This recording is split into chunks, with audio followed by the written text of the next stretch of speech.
السلام عليكم ورحمة الله وبركاته. إن الحمد لله نحمده ونستعينه ونستغفره ونعوذ بالله من شرور أنفسنا ومن سيئات أعمالنا. من يهده الله فلا مضل له ومن يضلل فلا هادي له، وأشهد أن لا إله إلا الله وحده لا شريك له، وأشهد أن محمدا عبده ورسوله صلى الله تعالى عليه وعلى آله وصحبه وسلم تسليما كثيرا. أما بعد، فأعوذ بالله من الشيطان الرجيم. بسم الله الرحمن الرحيم. قل هذه سبيلي أدعو إلى الله على بصيرة أنا ومن اتبعني وسبحان الله وما أنا من المشركين. সম্মানিত দ্বীনী ভাতৃমণ্ডলী, মহান আল্লাহর সমস্ত প্রশংসা যে আল্লাহ রাব্বুল আলামিন সত্যকে, দ্বীনে হককে মানব জাতির উদ্দেশ্যে প্রিয় নবী মুহাম্মদুর রাসূলুল্লাহ সাল্লাল্লাহু আলাইহি সাল্লামের উপর নাজিল করেছেন এবং তাকে এই সত্য দ্বীন নিয়ে আর হিদায়াতের পথ নিয়ে প্রেরণ করেছেন রাসূল করে, যাতে করে মানব জাতি সত্যের সন্ধান পেতে পারে আর বাতিল বা ভুলভ্রান্তি গুমরাহি থেকে মুক্তি লাভ করতে পারে। সুতরাং সত্য হক হচ্ছে মহান আল্লাহর পক্ষ থেকে, ওয়াকুলিল হাক্কু মির রাব্বিকুম, সত্য হক হচ্ছে রবের পক্ষ থেকে। আর এই হক সত্য পৌঁছে দিতে হবে নবী করিম সাল্লাল্লাহু আলাইহি ওয়াসাল্লামের ওয়ারিসিনদেরকে। কোরআন সুন্নাহ যারা বুঝে তাদের প্রত্যেকের দায়িত্ব, উলামায়ে কেরামদের, এবং যারা যতটা সঠিক জ্ঞান রাখে পৌঁছে দেওয়া দায়িত্ব, যাতে করে মানুষ না জেনে ভুলের মধ্যে না থাকে এবং অজুহাত পেশ না করতে পারে যে আমরা জানতাম না। আর হতে পারে যে সতর্ক করার কারণে তারা সতর্ক সাবধান হয়ে যাবে। ওয়ালা আল্লাহুম ইয়াত্তাকুন মাযিরাতান ইলা রাব্বিকুম, আল্লাহর কাছে ওযর পেশ করা যাবে যে আল্লাহ তাদেরকে জানিয়ে দিয়েছি এবং আমাদের দায়িত্ব পালন করেছি, আমরা আসামি নই, আমরা অন্যায় করিনি, গোপন করিনি, সত্যকে হককে আর ভুলের ওপর, গুমরাহির ওপর নীরব থাকিনি। ওয়ালা আল্লাহুম ইয়াত্তাকুন, আর যারা ভুলে রয়েছে তারা হতে পারে যে সংযত হবে, সতর্ক হবে, নিজের সংশোধন করে নেবে। এই উদ্দেশ্যে আম্বিয়া রাসূলগণ যে দাওয়াত পেশ করেছেন, সেই দাওয়াতে যারা গ্রহণ করেছে, সাড়া দিয়েছে, তারা খুশি হয়েছে। আর যারা সেই দাওয়াতকে অস্বীকার করেছে, প্রত্যাখ্যান করেছে, তারা নাখুশ হয়েছে, অসন্তুষ্ট হয়েছে, গালমন্দ করেছে, শত্রুতা করেছে, চরম দুশমনী করেছে। এটা খুব পুরাতন কথা, নতুন কথা নাই। মানব জাতির অবস্থাটা ঠিক এইরকম। অধিকাংশ মানুষ না বুঝার কারণে অথবা পার্থিব স্বার্থের কারণে হককে, সত্যকে অস্বীকার করে। আমাদেরকে সত্য খুলে বলে দিতে হবে ভালো পন্থায়, উত্তম পন্থায়। এটি হচ্ছে নবী করিম সাল্লাল্লাহু আলাইহি ওয়াসাল্লামের পথ। কুল হাযিহি সাবিলি, মহান আল্লাহ ইরশাদ করেছেন, হে নবী তুমি বলে দাও এই হচ্ছে আমার পথ, আমার রাস্তা। আদউ ইলাল্লাহি আলা বাসিরাতিন, আল্লাহর দিকে আমি ডাকি, আল্লাহর দিকে ডাকি। সুতরাং আল্লাহ যেন ইখলাস দান করেন, ইখলাস দান করে, যাতে করে ব্যক্তি কোনো পার্থিব স্বার্থ না থাকে। আদউ ইলাল্লাহি আলা বাসিরাতিন, আল্লাহর দিকে ডাকি বসিরতের সাথে, অর্থাৎ জ্ঞানের সাথে। জেনে শুনে কথা বলতে হবে, জেনে শুনে কোনো সিদ্ধান্ত দিতে হবে, জেনে শুনে কোনো হুকুম লাগাইতে হবে। এটা ঠিক অথবা ভুল, যা কিছুই বলেন না কেন, এটা সহি, এটা গলত, বলার আগে বসিরত থাকতে হবে, সে সম্পর্কে সম্যক জ্ঞান থাকতে হবে। আনা ওয়া মান ইত্তাবা'নি, আমি মুহাম্মদুর রাসূলুল্লাহ সাল্লাল্লাহু আলাইহি ওয়াসাল্লাম জেনে শুনে জ্ঞানের ভিত্তিতে আল্লাহর দিকে আহ্বান করি, আর আমার অনুসারীরাও তেমনই হবে। সুবহানাল্লাহ, আল্লাহ পাক পবিত্র। ওয়া মা আনা মিনাল মুশরিকিন, আমি মুশরিকদের অন্তর্ভুক্ত নই। আজকে আমরা আলোচনা করব মাওলানা সৈয়দ আবুল আলা মওদুদী রাহিমাহুল্লাহ। তিনি একজন মুসলিম স্কলার, তার ভুল ভ্রান্তি রয়েছে আর তার ভালো দিকও রয়েছে। হাসানাতও রয়েছে, নেকির দিক রয়েছে, সাইয়্যাতও রয়েছে। শুধু ফিকহি মাসলা মাসাইলে যে ভুলভ্রান্তি রয়েছে বা তার ভুল সিদ্ধান্ত ছিল তাই নয়, বরং আকীদার ক্ষেত্রে অনেকগুলি সমস্যা আছে, যার ফলে এই বিষয়ে মুসলিম ভাইদেরকে, বিশেষ করে ভারত, বাংলাদেশ, পাকিস্তানের মানুষকে, যে যে ভাষা আছে এই দেশগুলিতে বেশি প্রভাব তার লিখনির, তার কলমের এবং তার জামাতের, যে এই জামাতের প্রতিষ্ঠাতা তিনি, জামাত ইসলামী। ভারতে সেটাকে জামাত ইসলামী হিন্দ বলা হয়, পাকিস্তানে সেটাকে বলা হয় জামাত ইসলামী পাকিস্তান, বাংলাদেশে সেটাকে বলা হয় জামাত ইসলামী বাংলাদেশ। কিন্তু তাদের সকলের আদর্শ হচ্ছে এক, আর তা হল যে আদর্শের ওপর মৌলানা মওদুদী রাহিমাহুল্লাহ জামাত প্রতিষ্ঠা করেছেন, আর তার লিখনিতে যা কিছু প্রকাশ পেয়েছে ইসলামের ব্যাখ্যার ক্ষেত্রে, বিশ্লেষণের ক্ষেত্রে, ভুল হলেও তারা সেটাকে ধরে আছে।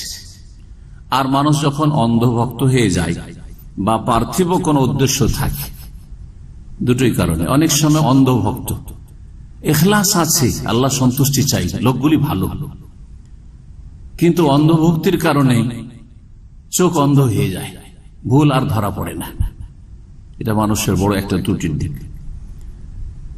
আন্তরিকতা আছে, তারা আল্লাহ সন্তুষ্টির জন্য, পরকালে মুক্তির জন্য অনেক কিছু কোরবানি করছে, অনেক কিছু করতে চাইছে, কিন্তু নবী মুহাম্মদ রাসূলুল্লাহ সাল্লাল্লাহু আলাইহি সাল্লামের আদর্শ থেকে সরে, কোরআন সুন্নাহ থেকে সরে, সালাফে সালেহিনের মানহাজ আকীদা থেকে, মতাদর্শ থেকে সরে।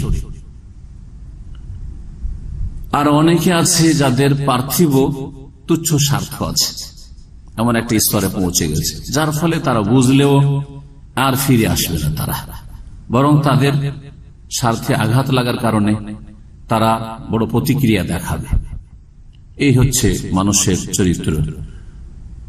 মওলানা মওদুদী সম্পর্কে আর বেশি না বলে তার সম্পর্কে ইনশাআল্লাহ তাআলা তার যে ভালো দিকগুলি আছে কোন এক সময় বলবো, সংক্ষেপে খুব বলবো যে তার দ্বারা ভালো কি হয়েছে, আর তার মন্দ দিকগুলি যখন একটি আলোচনা ইনশাআল্লাহ তাআলা খুব শিগগির করব, যে জামাত ইসলামীর আকীদা এবং মানহাজ, তখন ইনশাআল্লাহ তাআলা সেই বিষয়টির দিকে ইঙ্গিত করব বা একটু আলোকপাত করব। আজকে তার কিতাবগুলি থেকে যে কথাগুলি অবাস্তব, কোরআন সুন্নাহ বিরোধী, সহিহ আকীদা বিরোধী, সালাফে সালেহিনের মানহাজ বিরোধী, সেসব কথাগুলি তুলে ধরার চেষ্টা করব। অনেক কথাই রয়েছে, আজকে হয়তো এক দুটি বিষয় তুলে ধরব। দুঃখের বিষয় যে আমাদের কাছে সেই কিতাবগুলি বাংলায় নেই, বাংলায় সেই কিতাবগুলি আমরা হাসিল করতে পারিনি।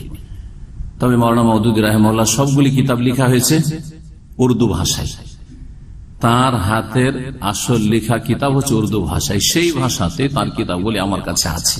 আর আলহামদুলিল্লাহ প্রায় সবগুলি কিতাব একজন শেখ জাযাহুল্লাহ খায়র, শেখ তৌসিফুর রহমান রাশিদী, সবগুলি কিতাব আমাকে রিয়াদ থেকে দিয়ে পাঠিয়েছেন, আর অনেক দিন থেকে বলছেন যে শেখ আপনি বলুন, হ্যাঁ এগুলি আলোচনা করুন।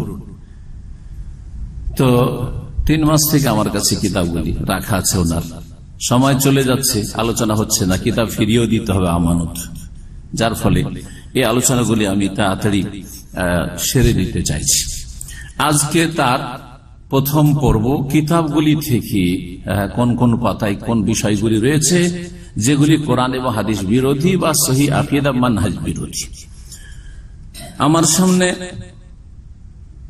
উর্দুতে যে কিতাব রয়েছে এটা একদিক দিয়ে ভালো, সেটা হচ্ছে যে মওলানা মওদুদীর অরিজিনাল কিতাব এবং পাকিস্তান থেকে ছাপা কিতাব। এই কিতাব বা দিল্লি থেকে ছাপা, ভারত থেকে ছাপা কিতাব, কিছু ভারতে ছেপেছে, কিছু পাকিস্তানে ছেপেছে। প্রথম যে কিতাবটি দিয়ে শুরু করব সেটা হচ্ছে রেসালা দীনিয়াত। কিতাবের নাম হচ্ছে রেসালা দীনিয়াত। এই কিতাবের লেখক মওলানা সৈয়দ আবুল আলা মওদুদী। এতে একটি বিষয় তুলে ধরব গুরুত্বপূর্ণ বিষয়, সেটা হচ্ছে ইকামতের দিনের ক্ষেত্রে যে আলোচনাটি করেছি তাতে আমাদের ইকামতের দিনের ব্যাখ্যার ক্ষেত্রে আকীদাগত পার্থক্য জামাত ইসলামের সাথে বা মাওলানা মাদুদের সাথে। ইকামতের দিনের তাদের কাছে ব্যাখ্যা হচ্ছে দিন কায়েম, মানে দিন কায়েমের আসল হচ্ছে রাষ্ট্রীয় ক্ষমতা হাসিল করা, অর্জন করা। আর সালাফে সালেহিনের তরিকা, তার আগে সমস্ত আম্বিয়া রাসূলগণের তরিকা আদর্শ হচ্ছে যে ইকামতের দিন মানে হচ্ছে তাওহীদ প্রতিষ্ঠা। জি, সেটা হচ্ছে মৌলিক বিষয়। আর এই তাওহীদ প্রতিষ্ঠার সাথে সাথে তাওহীদের সাথে সংশ্লিষ্ট দিনের যতগুলি বিধিবিধান রয়েছে যে কোনো স্তরের মানুষের, সেগুলি যথাসাধ্য পালন করবে যার যেটা ক্ষেত্র রয়েছে সেই ক্ষেত্রে। আমার ক্ষেত্রগুলিতে আমি সেগুলি করব দিনের, সেটা হচ্ছে আমার ইকামতের দিন। আর অন্যের ক্ষেত্র আলাদা রয়েছে, সেখানে সে করতে পারবে, আমি করতে পারবো না, তখন তার হচ্ছে সেগুলি ইকামতের দিন। কিন্তু মূল কথা হচ্ছে যে ইকামতের দিন হচ্ছে ইকামতে তাওহীদ, তাওহীদ ভিত্তিক দিন ইসলামের প্রতিষ্ঠা বা দিন ইসলামের বিধিবিধান ব্যক্তি জীবনে, পারিবারিক জীবনে, সামাজিক ক্ষেত্রে, অর্থনৈতিক ক্ষেত্রে, রাষ্ট্রীয় ক্ষেত্রে। কিন্তু রাষ্ট্রীয় ক্ষেত্রে যার রাষ্ট্রের ক্ষেত্রে ক্ষমতা নেই তার প্রশ্ন ওঠে না। জি হ্যাঁ, যার যেখানে ক্ষেত্র রয়েছে সেখানে সে দিনের বিধিবিধান কায়েম করবে। প্রত্যেকের ব্যক্তি জীবনের ওপর পূর্ণ ক্ষমতা রয়েছে, সুতরাং ব্যক্তি জীবন দিয়ে শুরু করবে, কু আনফুসাকুম, তারপরে আল্লাহ বলছেন পারিবারিক জীবন, ওয়া আহলিকুম নারা। তো এখানে আলোচনা করতে গিয়ে বলেছিলাম যে মাওলানা মওদুদী রাহিমাহুল্লাহ গুরুত্বপূর্ণ দিন ইসলামের ফরায়েজ, ওয়াজিবাত, ইবাদত, বন্দেগী সবগুলিকে বলেছেন যে এগুলি হচ্ছে ইবাদত, কিন্তু এই ইবাদত গুলি বড় ইবাদত না। সবচেয়ে বড় ইবাদতের জন্য এগুলি কি ট্রেনিং কোর্স। এই কথাটি তার কয়েকটি কিতাবে রয়েছে, আজকে দুইটি কিতাব থেকে শোনাবো।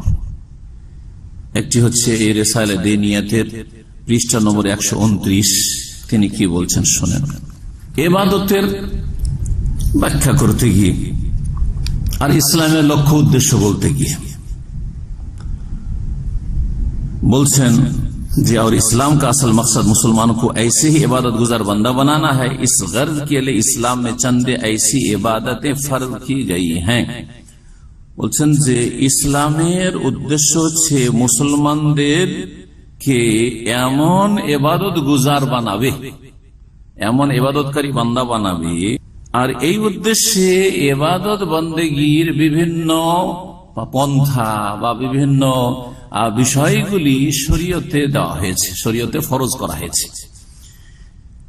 এই জন্য কি করা হয়েছে বলছে ऐसी इबादतें फर्ज की गई है, বেশ কিছু এমন ইবাদত ফরজ করা হয়েছে जो इंसान को उस बड़ी इबादत के लिए तैयार करती हैं।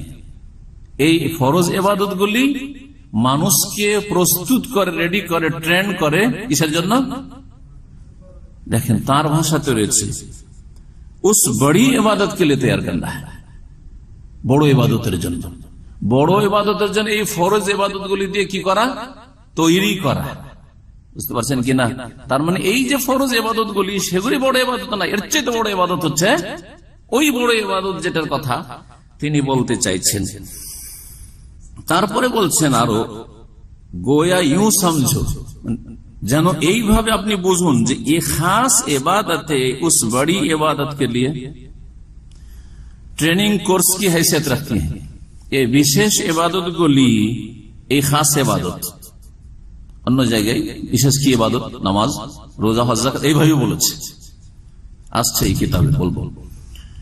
এই ইসলামের যে গুরুত্বপূর্ণ ইবাদত গুলি, দ্বিতীয় স্তম্ভ, তৃতীয় স্তম্ভ, চতুর্থ স্তম্ভ, পঞ্চম স্তম্ভ, এগুলি বলছে এই বড় এই ইবাদত গুলি কে বুঝে নেন যে এই খাস ইবাদত গুলি উস বড়ি ইবাদত के लिए ट्रेनिंग कोर्स की हैसियत रखती है। Training course. আর ইকামতের দিন আলোচনায় বুঝেছি ট্রেনিং কোর্স মানে এটা মুখ্য উদ্দেশ্য না, যার জন্য ট্রেনিং নিচ্ছেন সেটা হচ্ছে মুখ্য উদ্দেশ্য। তাহলে ইসলামের মুখ্য উদ্দেশ্য নামাজ নয়, ইসলামের মুখ্য উদ্দেশ্য জাকাত নয়, ইসলামের মুখ্য উদ্দেশ্য রোজা, হজ, এগুলি নয়, হিজাব নয়, এগুলি নয়, এগুলি ফরজ ওয়াজিব ঠিক, কিন্তু এগুলি বড় ইবাদতের জন্য একজন মুসলিমকে ট্রেন করছে, প্রশিক্ষণ প্রাপ্ত করছে। এই ছিল এই কিতাবে। আর তারপরে তখন আলোচনা নিয়ে আসছে নামাজ, আর তারপরে তখন এই রোজা, আর তারপরে জাকাত। দেশি তরিকায় জাকাতের আগে রোজা, অথচ নবী সাল্লাল্লাহু আলাইহি ওয়াসাল্লামের হাদিসে কি আছে? নামাজের পরে কিসের কথা আছে? জাকাতের কথা। কোরআনে কারীমে কোন জায়গায় নামাজের সাথে রোজার কথা আছে? না আকিমুস সালাত ওয়া আতুজ যাকাত আছে? জি হ্যাঁ। তো এই দেশি পন্থাতেই তিনি উল্লেখ করেছেন, তারপর হজ ইত্যাদি। এই ছিল কিতাব রিসালা দিনিয়াত। এই বিষয়টি এখন আপনাদেরকে শোনাই। তাফহিমাত, তাফহিমাত 2 খণ্ডে রয়েছে, এই জন্য এটা হচ্ছে প্রথম খণ্ড। তাফহিমাত খুব প্রসিদ্ধ কিতাব, সাইয়্যিদ আবুল আলা মওদুদী। আর আমার বয়স যখন 20 থেকে নিয়ে 25, এই সময়গুলিতে খুব পড়েছি ওনার কিতাব। এই কয়েকটা বছর খুব পড়েছি এই কিতাবগুলি। তো তখনকার পড়াগুলি মগজে ছিল, কিন্তু কিতাব সৌদি আরবে হাতে আসছিল না। আর অনেকটা হেকমত মনে করছিলাম যে এই বিষয়গুলি আলোচনায় বিলম্ব করি, বিলম্ব করাই হেকমত হয়তো, কিন্তু বিলম্ব করতে করতে দেখলাম যে এখন হেকমত হচ্ছে যে আলোচনা করে দিই। কারণ যদি এইগুলি আলোচনা না করা হয় আর বাংলা ভাষী জনগণ না জানতে পারে কারো মাধ্যমে, কোনো দায়ের মাধ্যমে, কোনো দিনের খাদেমের মাধ্যমে, তাহলে সমস্ত আলেমকে জবাব দিতে হবে সহিহ আকীদা, যে কেন এদেরকে সতর্ক করা হয়। বলছেন তাফহিমাতের 69 পৃষ্ঠায়, তাফহিমাতের 69 পৃষ্ঠায় এখানে শুনেন কি বলছেন। সূরা হজের আয়াত নম্বর 41 তার আগে উল্লেখ করেছেন। তাতে কি রয়েছে? যে যাদেরকে নেতৃত্ব দেব। তাহলে আলোচনাটা কিসের রয়েছে? রাষ্ট্রীয় ক্ষমতা হাসিলের আলোচনা প্রসঙ্গ। কিন্তু এই আয়াত বলছেন আল্লাযীনা ইম্মাক্কান্নাহুম ফিল আরদি আকামুস সালাতা ওয়া আতাউয যাকাতা ওয়া আমারু বিল মা'রুফি ওয়া নাহাউ আনিল মুনকার। এই আয়াত উল্লেখ করার পরে বলছেন যে এ হ্যায় উস ইবাদত কি হাকিকত, এই যে নেতৃত্ব হাসিল করা আল্লাহর জমিনে, পৃথিবীতে, এটা হচ্ছে ইবাদতের হাকিকত, আসল মর্ম কথা। जिसके मुतालिक लोगों ने समझ रखा है कि वो महज नमाज, रोजा और तस्बीह और तहलील का नाम है। বলছে যে ইবাদত কি মানুষ বুঝতে পারেনি। মানুষ মনে করে আজকালকার মুসলিম সমাজ যে ইবাদত হচ্ছে নামাজ, রোজা, তসবিহ, তাহলিল এগুলির নাম। মানে তিনি সমালোচনা করছেন যে কেউ নামাজ, রোজা, তসবিহ, তাহলিল এগুলোকে ইবাদত মনে করে বসে থাকবে। और दुनिया के मामलात से उसको कुछ सरोकार नहीं, दुनियार যে আদান প্রদান, লেনদেন, এগুলির সাথে কোনো তার যোগাযোগ বা সম্পর্ক নেই। হালাকি অথচ বলছেন, অথচ তার আসল সত্যিকার অর্থে সোম, সোম মানে রোজা, সালাত নামাজ, और हज और ज़कात और जिक्र और तस्बीह इंसान को उस बड़ी इबादत के लिए मुस्तैद करने वाली तमरीनात, तारपरे ब्रैकेटे इंग्लिशे लिखছেন, इंग्लिशটা পড়ে দি, training courses, training courses, training courses, বুঝলেন না? জি, এই হচ্ছে আলোচনা। আমি জামায়াত ইসলামী থেকে অত্যন্ত প্রভাবিত ছিলাম এবং এক সময় আমাদের দুটো ডিস্ট্রিক্ট পাশাপাশি, মালদা আর দিনাজপুর, যে দিনাজপুর এখন দক্ষিণ আর উত্তরে ভাগ হয়েছে, তখন ছিল পশ্চিম দিনাজপুর। বাংলাদেশটা শুধু দিনাজপুর ডিস্ট্রিক্ট, আর পশ্চিমবঙ্গে মালদাহর পাশে যে দিনাজপুর তার নাম ছিল পশ্চিম দিনাজপুর, সেটা ভাগ হয়ে এখন উত্তর আর দক্ষিণ দিনাজপুর হয়েছে। সেই সময় তাদের সাথে এত ঘনিষ্ঠতা ছিল আর এত প্রভাবিত ছিলাম যে আমাকে একবার অফার করলো যে আপনাকে এই দুটো ডিস্ট্রিক্টের আমির বানিয়ে দিই, দায়িত্ব নেন আপনি। ওই সময় এই কিতাবগুলি পড়াশোনা করছিলাম আর প্রভাবিত ছিলাম ফিরলাম কি করে এই কথাটা এখানে বলিনি, কারণ এটাই ছিল আমার ইউটার্ন। এই কথাটি যখন পড়লাম এই কিতাব থেকে, রেসালাদিন এতে পড়িনি, কারণ এতে একটু ডিটেলস আছে, তাফহিমাত থেকে পড়লাম। পড়ার পরে সাথে সাথে আমি চমকে উঠলাম, আরে কি বলে নামাজ, রোজা, হজ, যাকাত, তাসবিহ, তাহলিল, এগুলো হচ্ছে ট্রেনিং কোর্স। সাথে সাথে ফিরে আসলাম। তখন জামিয়া সালাফিয়া বানারস থেকে পাশ করেছিলাম, এক জায়গায় শিক্ষকতা করছিলাম। আমার সেই সময় বিবাহের বছর ছিল, অথবা তার আগের বছর ছিল, ওই সময়টা আমার বিবাহ শাদী হয়। তারপরে মদিনা ইউনিভার্সিটি এসছি আমি। তো আলহামদুলিল্লাহ আমাকে এই জামাত থেকে আল্লাহ ফিরিয়েছে মদিনা ইউনিভার্সিটি আসার আগে, কারণ আমার উপরে ওরা অপবাদ দিবে যে এরা সৌদি আরবে গিয়ে ওদের দালাল হয়েছে বা কিছু হয়েছে। কিন্তু আলহামদুলিল্লাহ আমি ওই জামাত থেকে তওবা করে ফিরে এসেছি, আর তাদের ইমারতের যে আমাকে দেওয়া হয়েছিল, অফার করা হয়েছিল, তাদের থেকে আমি ফিরে এসেছি। কখন? এই আপত্তিকর ইসলাম বিরোধী কথা পড়ার পরে চমকে উঠি, যেটা কি পড়লাম আমি, যে নামাজ, রোজা, হজ, যাকাত, তাসবিহ, এগুলো ট্রেনিং কোর্স। তাহলে এগুলোর আসলে মূল্য না, আসল মূল্য হচ্ছে, মূল্যবান ইবাদত হচ্ছে ক্ষমতায় যাওয়া। জি হ্যাঁ, এটা আমাকে ফিরিয়েছে। হতে পারে যে অনেক আল্লাহর বান্দাদেরকে, আমাদের বাংলা ভাষাভাষীদেরকে আমার এই কথাটুকু ফিরাবে। যদি ফিরিয়ে দেয় তো আমার শ্রম সার্থক হবে, আর যদি না ফেরায় আমার কথাতে, বা আল্লাহ রাব্বুল আলামিন তাকে তৌফিক না দেন, তাহলে আমার পক্ষ থেকে এই কথা তার জন্য হুজ্জত হবে কিয়ামতের দিন, যাতে না বলতে পারে যে আমাদেরকে কেউ সতর্ক করেনি বা আমাদের চোখ খোলার চেষ্টা করেনি, আমরা তো বুঝতে পারতাম না। এই একটি বিষয়। দ্বিতীয় যে বিষয়টি আলোচনা করব সেটা হচ্ছে হাদিসের সহিহ এবং যঈফ। হাদিসের সহিহ এবং যঈফ এবং তার মাপকাঠি। আর মাওলানা মওদুদী রাহিমাহুল্লাহর কাছে এই ক্ষেত্রে তার মতবাদ, থিওরি, আর অনেক সহিহ সহিহ হাদিস যা বুখারী মুসলিমে রয়েছে, তার যুক্তি, তার বিবেক বলে যে এটা ঠিক হইতে পারে না, সেই জন্য একেবারে অস্বীকার, না হলে যঈফ, ভিত্তিহীন বলে দেওয়া। জি হ্যাঁ, এই বিষয়টি।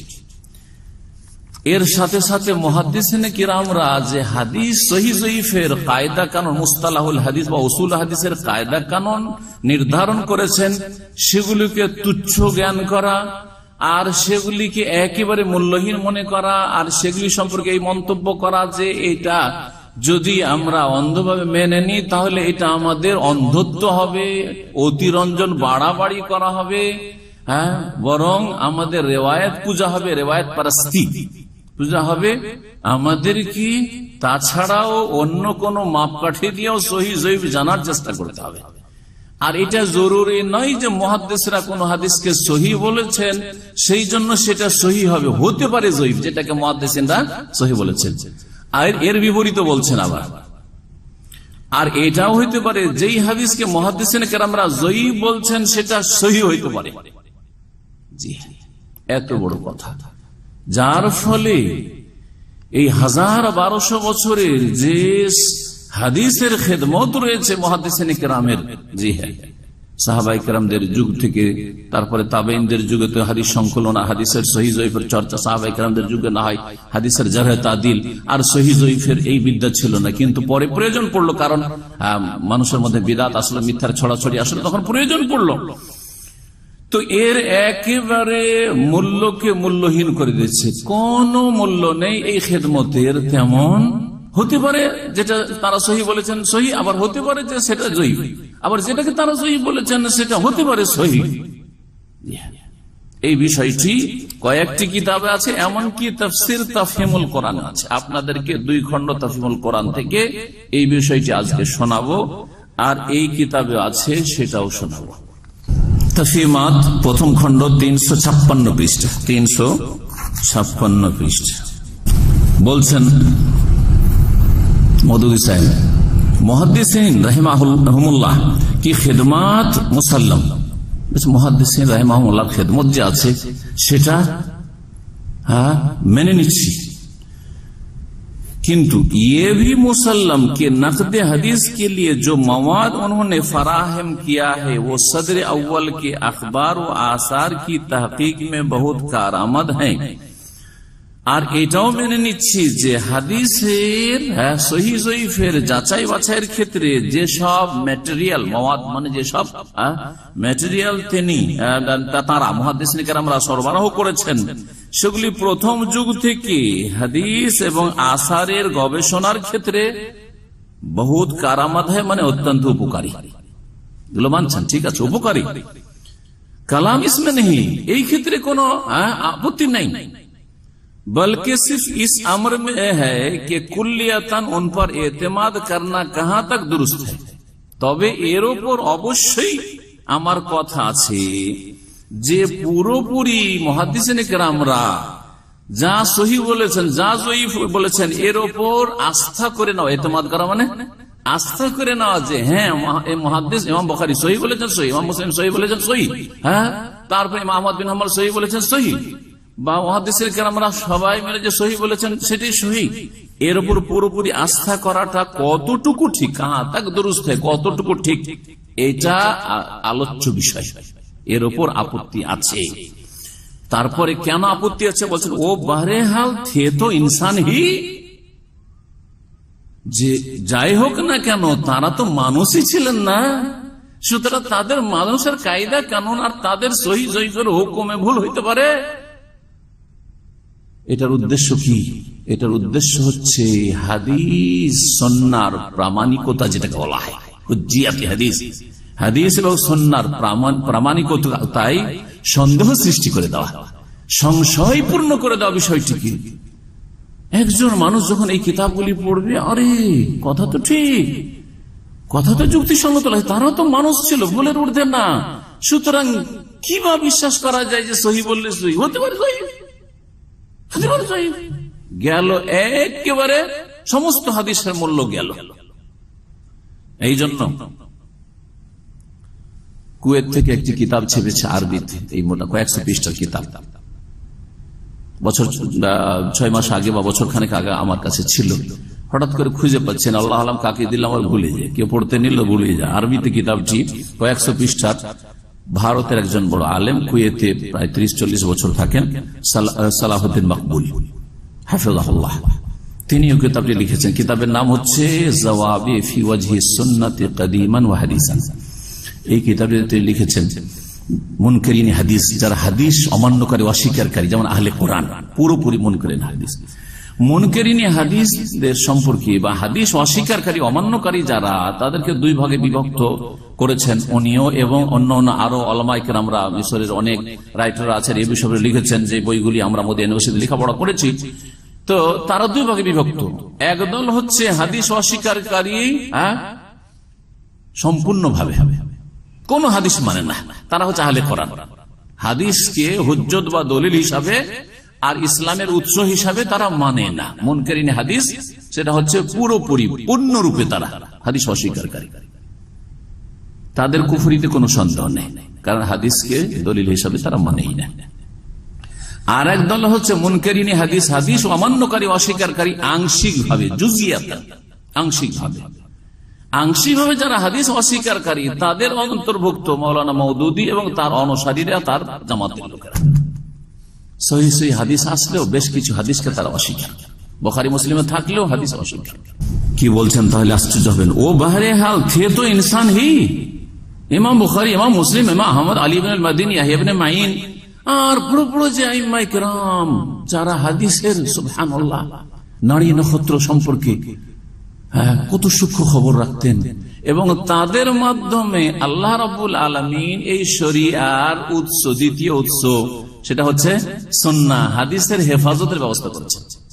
ইন্না নাহনু নাযালনা যিকরা ওয়া ইন্না লাহু লাহাফিজুন। আল্লাহ কোরআনে কারীমে বলছেন, নিশ্চয় আমি উপদেশ নাযিল করেছি আর নিশ্চয় আমি, নিঃসন্দেহে আমি তার সুরক্ষা, হেফাজত করব। কোরআনে কারীমের হেফাজতের জন্য আল্লাহ রাব্বুল আলামিন এই ব্যবস্থা করেছেন যে নবী সাল্লাল্লাহু আলাইহি ওয়াসাল্লামকে সাথে সাথে মুখস্থ করে দিয়েছেন, নবী করিম সাল্লাল্লাহু আলাইহি ওয়াসাল্লামের সাথে সাথে তার সাথে সাথে সাহাবায়ে কেরামদেরকে লিখে নিতে বলেছেন, কাতে ওয়াহিদেরকে, আর তারপরে আবু বকর রাদিয়াল্লাহু তাআলা আনহু একত্রিত করেছেন, তারপরে উসমান রাদিয়াল্লাহু আনহু জামানে পুরো একেবারে মুসহাফে একত্রিত করে দেওয়া হয়েছে, জামে কোরআন হয়ে গেছে। এইভাবে কোরআনে কারীমের হেফাজত হয়েছে, যেটা হচ্ছে জিকির। আর জিকির হাদিসকেও শামিল, যার হেফাজতের জন্য আল্লাহ রাব্বুল আলামিন বড় বড় মুহাদ্দিসিন কিরামকে সৃষ্টি করেছেন। আজকের যুগ আর পাবেন না, কারণ হাদিসের হেফাজতের ব্যবস্থা, সহিহ যঈফের তমিজের ব্যবস্থা আল্লাহ করিয়ে দিয়েছেন ওদেরকে দিয়ে। আর ওই রকম মুহাদ্দিস পৃথিবীতে আসে না, আসবো না। আল্লাহু আলাম আগামী দিন সম্পর্কে কিন্তু আর আশা করা যায় না, কারণ এই হেফাজত মুহাদ্দিসিন কিরামকে দিয়ে আল্লাহ করিয়েছেন। কোরআনে কারীমের আল্লাহ হেফাজত করেছেন, শব্দেরও অর্থের বিকৃতির চেষ্টা করেছে, কিন্তু শব্দের হেফাজত আল্লাহ ব্যবস্থা করে দিয়েছেন। হাদিসের ক্ষেত্রে হাদিসের সহির সাথে যঈফ জাল ঢোকাবার চেষ্টা করেছে। এগুলি পার্থক্য করে দেওয়ার জন্য, এগুলোকে স্পষ্ট করে দেওয়ার জন্য মুহাদ্দিসিন কিরামদেরকে আল্লাহ সৃষ্টি করেছেন, যারা স্পষ্ট করে দিয়ে গেছেন। এবং এইসব কিতাবাদি মওজুদ রয়েছে উম্মতে মুসলিমার লাইব্রেরিতে, যাতে অধ্যয়ন করলে হাদিসের সহিহ যঈফগুলি একজন তালেবে ইলম, একজন হাদিসের স্টুডেন্ট জানতে পারবে হাদিসের সহিহ যঈফ সম্পর্কে। উনি এমন বিষয়টিকে হালকা করে দিচ্ছেন যে ওরা তো মানুষই ছিলেন। বলছেন इंसानी इल्म के लिए जो हदें फितरतन अल्लाह ने मुकर्रर रखी है उनसे आगे तो नहीं जा सकते थे। মানুষের জন্য প্রাকৃতিক ভাবে আল্লাহ যে তাদের জ্ঞানের একটা সীমানা নির্ধারণ করে রেখেছেন, তার আগে তো বাড়তে পারবে না, তাই না? মানুষ ভুলের ঊর্ধ্বে না, এটা হচ্ছে সীমানা। এই সীমানার আগে তার বাড়তে পারবে না যে মুহাদ্দিসিন কিরামদের কোনো ভুল হয়নি। এই বলে দিল একবারে এমন চিপ আর সস্তা করে হাদিসকে, যে সহিহ বললে কি হবে, সহিহ নাও তো হইতে পারে, হাসান বললে কি হবে, হাসান নাও তো হইতে পারে, যঈফ বললে কি হবে, সেটা তো সহিহ হয়ে যেতে পারে, আরে মওযু বললে কি হবে, সেটা তো সহিহ হয়ে যেতে পারে। আউযু বিল্লাহ। তারপরে বলছেন इंसानी कामों में जो नक्स फितरी तौर पर रह जाता है उससे तो उनके काम महफूज न थे। মানুষের কাজে যে ত্রুটি থাকাটা স্বাভাবিক প্রাকৃতিক ভাবে, সেটা থেকে মুহাদ্দিসিনরা তো মুক্ত ছিলেন না। হ্যাঁ, তাদের তো হেফাজতের কোনো নিশ্চয়তা নেই। फिर आप कैसे कह सकते हैं कि जिसको सही करार देते हैं वो हकीकत में भी सही है। তাহলে কি করে আপনি বলতে পারেন যে মুহাদ্দিসরা যে হাদিসটাকে সহিহ বলেছে সেটা সহিহ হইতে পারে? इन्ना लिल्लाहि व इन्ना इलैहि राजिऊन। सेहत का कामिल यकीन तो खुद उनको भी ना था। আরে বাড়তে বাড়তে আরো কি বলছে দেখেন, পূর্ণ যে হাদিসটা সহিহ, এই ইয়াকিনটা, এই দৃঢ় প্রত্যয় তো খুদ ইমামদেরকে ছিল না, মানে ইমাম বুখারী ছিলেন, আহমদ যারা সহিহ বলেছে তাদেরকেও ছিল না। এটা কেমন করি আজকে থেকে 60 বছর আগে এসে মওদুদি জেনে নিলেন যে তার 1200 বছর আগে যে মুহাদ্দিসরা হাদিস সহিহ বলেছেন, তারও ইয়াকিন ছিল না যে আমি যেটাকে সহিহ বলছি সেটা সহিহ। তারপরে বলছেন, কথা লম্বা হয়ে যাবে সেজন্য সংক্ষেপ করছি। বলছে ये मानना पड़ेगा कि अहादीस के मुताल्लिक जो कुछ भी तहकीकात उन्होंने की है, এটা আপনাকে মানতে হবে যে হাদিস সম্পর্কে যতটা গবেষণা মুহাদ্দিসিন কিরামরা করেছেন, উনমে দো तरह की कमजोरियां मौजूद है। দুই রকম দুর্বলতা তাতে বিদ্যমান, দুই রকম দুর্বলতা বিদ্যমান। এক বালেহাজ ইসনাদ, একটা হচ্ছে সনদের দিকে দুর্বলতা, যে সনদে সহিহ হইলেই যে হাদিসটা সহিহ হবে মতনটা জরুরি নাই। আর दूसरे বালেহাজ তাফাক্কুহ, আর দ্বিতীয় দুর্বলতা হচ্ছে ফিকহের ক্ষেত্রে, অর্থাৎ হাদিস থেকে যে বুঝটা বুঝেছেন সেটা জরুরি না যে তার বুঝটা ঠিক। দিলেন হালকা করে একবারে শরীয়তের দ্বিতীয় উৎস হাদিসকে। এই ছিল আপনার তাফহিমাতে হাদিস সম্পর্কে বক্তব্য। 356 কথা বললাম, এখন 359 থেকে আপনাদেরকে শোনাই। কয়েক জায়গায় এই বিষয়টি বলেছেন। আরো বলছেন হাদিস সম্পর্কে, बहुत मुमकिन है कि जिस रिवायत को मुत्तसिल सनद करार दे रहे हैं, খুবই সম্ভাবনা আছে যে যেই হাদিসকে মুহাদ্দিসিন কিরামরা সনদ মুত্তাসিল মানে মিলিত সনদ, কোন তাতে কি নেই, বিচ্ছিন্নতা নেই, কোন বাহ্যিক কোন রকমের কোন দুর্বলতার কারণ দেখতে পাচ্ছি না, মুত্তাসিল সনদ करार देते हैं, वो दर हकीकत मुनक़ति হতে পারে বিচ্ছিন্ন, বাহ্যিক মিলিত পরস্পর সনদ, মানে অমুক অমুকের ওস্তাদ অমুক অমুক ওস্তাদ ঠিক যুগ পেয়েছে আর ওস্তাদ শাগির্দি ঠিক আছে, কিন্তু হতে পারে যে বিচ্ছিন্ন। আর উन्हें ये मालूम ना हो सका, আর মুহাদ্দিসরা জানতে পারেননি সেটা। और उन्हें ये मालूम ना हो सका हो कि बीच में कोई ऐसा मजहूल हल रावी छूट गया है, হতে পারে যে মাঝখানে একটা বর্ণনাকারী ছুটে গেছে যে হচ্ছে অজ্ঞাত পরিচয়, তার অবস্থা জানা নেই, হতে পারে সে মিথ্যু, হতে পারে সে জয়ীফ, দুর্বল স্মৃতি শক্তির দিক থেকে বা তার আকীদা আমলের দিক থেকে छूट गया है जो सिखा ना थी, যে আস্থা ভাজন ছিল না। इसी तरह ये भी मुमकिन है, এই রকম এটাও সম্ভব कि जो रिवायत मुरसल या मुदल या मुनकते हैं, যেই রিওয়ায়াত বা হাদিসগুলি মুহাদ্দিসিনদের কাছে মুরসাল, মুরসাল হচ্ছে জয়ীফের একটা কিসিম, ইয়া মুদল অথবা পরপর সনদে দুইজন রাবি নেই, সেটাও বিচ্ছিন্ন কিন্তু দুইজন পরস্পর রাবি নেই। ইয়া মুনকাতি অথবা যে কোনো জায়গা থেকে একটা বর্ণনাকারী নেই, এটা হচ্ছে মুনকাতি। আর মুরসাল হচ্ছে যদি তাবেই বলেন কালা রাসূলুল্লাহ সাল্লাল্লাহু আলাইহি ওয়াসাল্লাম, অর্থাৎ রাসূলুল্লাহ সাল্লাল্লাহু আলাইহি ওয়াসাল্লামের আগে একজন বর্ণনাকারী আর নাম নেই, উজ্জ্বল কি আছে জানা নেই, আর যিনি বর্ণনা করেছেন উনি রাসূলুল্লাহ সাল্লাল্লাহু আলাইহি ওয়াসাল্লামকে পান নাই। তো যদি সাহাবী হন তাহলে তো সমস্যা নাই, কিন্তু একটা যে দুর্বলতার সম্ভাবনা থেকে যাচ্ছে সেটা হচ্ছে যদি তাবেই থেকে বর্ণনা করে, তো সেই তাবেইর অবস্থা কি, উনি তো জয়ীফ হতে পারেন, যার ফলে জয়ীফ হওয়ার সম্ভাবনা হালকা। জয়ীফ হচ্ছে মুরসাল রিওয়ায়াত। বলছেন যে যেই হাদিসকে মুহাদ্দিসিনা কি বলেছেন, मुरसल मौदल मुनकती और इस बिना पर पाए एतबार से गिरी हुई समझी जाती है, সেগুলোকে মনে করা যাচ্ছে যে আমাদের দলিল থেকে নিম্নের এগুলো হাদিস, মানে দলিলে চলবে না, এগুলি অচল দুর্বল। उनमें से बाज से रावियों से आई हो और बिल्कुल सही हो, হতে পারে সেই হাদিসগুলি অন্য কোন নির্ভরযোগ্য বর্ণনাকারী থেকে বর্ণিত হয়ে এসেছে আর সেটা হচ্ছে সহিহ। এবার বুঝতে পেরেছেন শুরুতে যেটা বললাম, তার মানে মুহাদ্দিসিনে কেরামরা যেগুলোকে সহিহ বলেছেন হতে পারে সহিহ, আবার হতে পারে জয়ীফ, আবার যেগুলোকে জয়ীফ বলেছেন হতে পারে জয়ীফ আর হতে পারে সহিহ। একেবারে মূল্যহীন এত বড় একটি দিনের খেদমাত, জি, যার ফলে মওদুদী ভক্তদের, জামাত ইসলামের লোকদের, ভারতীয় হোক বাংলাদেশ পাকিস্তানে দীর্ঘদিন তাদের সাথে চলাফেরা করেছি, হাদিস সম্পর্কে তাদের এতিম বলা যায়, কোনো জ্ঞানও নেই আর চর্চাও নেই আর কোনো গুরুত্ব নেই, কারণ এই যে মূল্য এতটুকু, হতে পারে ঠিক হতে পারে ভুল, সুতরাং কোনো গুরুত্ব নেই, কোনো মূল্য নেই হাদিসের। এই ছিল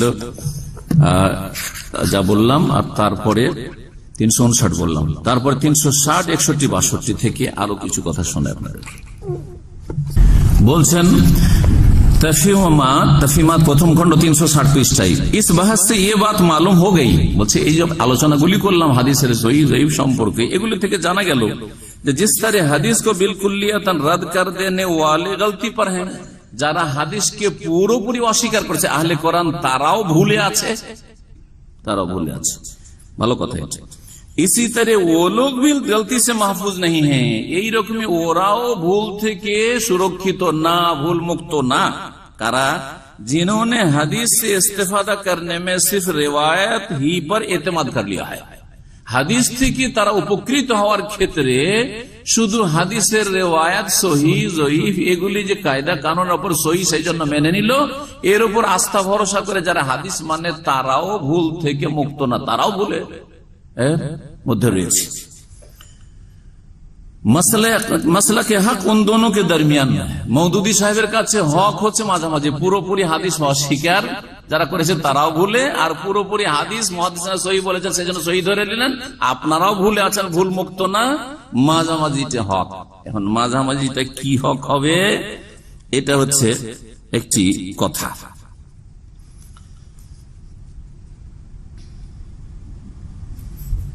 সেটা হচ্ছে যে আইম্মায়ে কেরাম মুজতাহিদিন তারা যে হাদিসগুলিকে দলিলে পেশ করেছে, ফোকাহারা বিশেষ করে ফোকাহাদের কথা এখানে প্রাধান্য দিয়েছে, যদি তারা জয়ীফ হাদিসও পেশ করে থাকে, হ্যাঁ, তারা উপলব্ধি করতে পেরেছে যে জয়ীফ হইল এটাই দলিল যোগ্য, আর সহিহ হাদিসকে তারা রিজেক্ট করেছে, আমল করেনি। অনেক ফোকাহা সহিহ হাদিসকে অস্বীকার করেছে, বা অস্বীকার মানে সেটার উপর আমল করেনি বা সেটা অনুযায়ী ফতোয়া দেয়নি।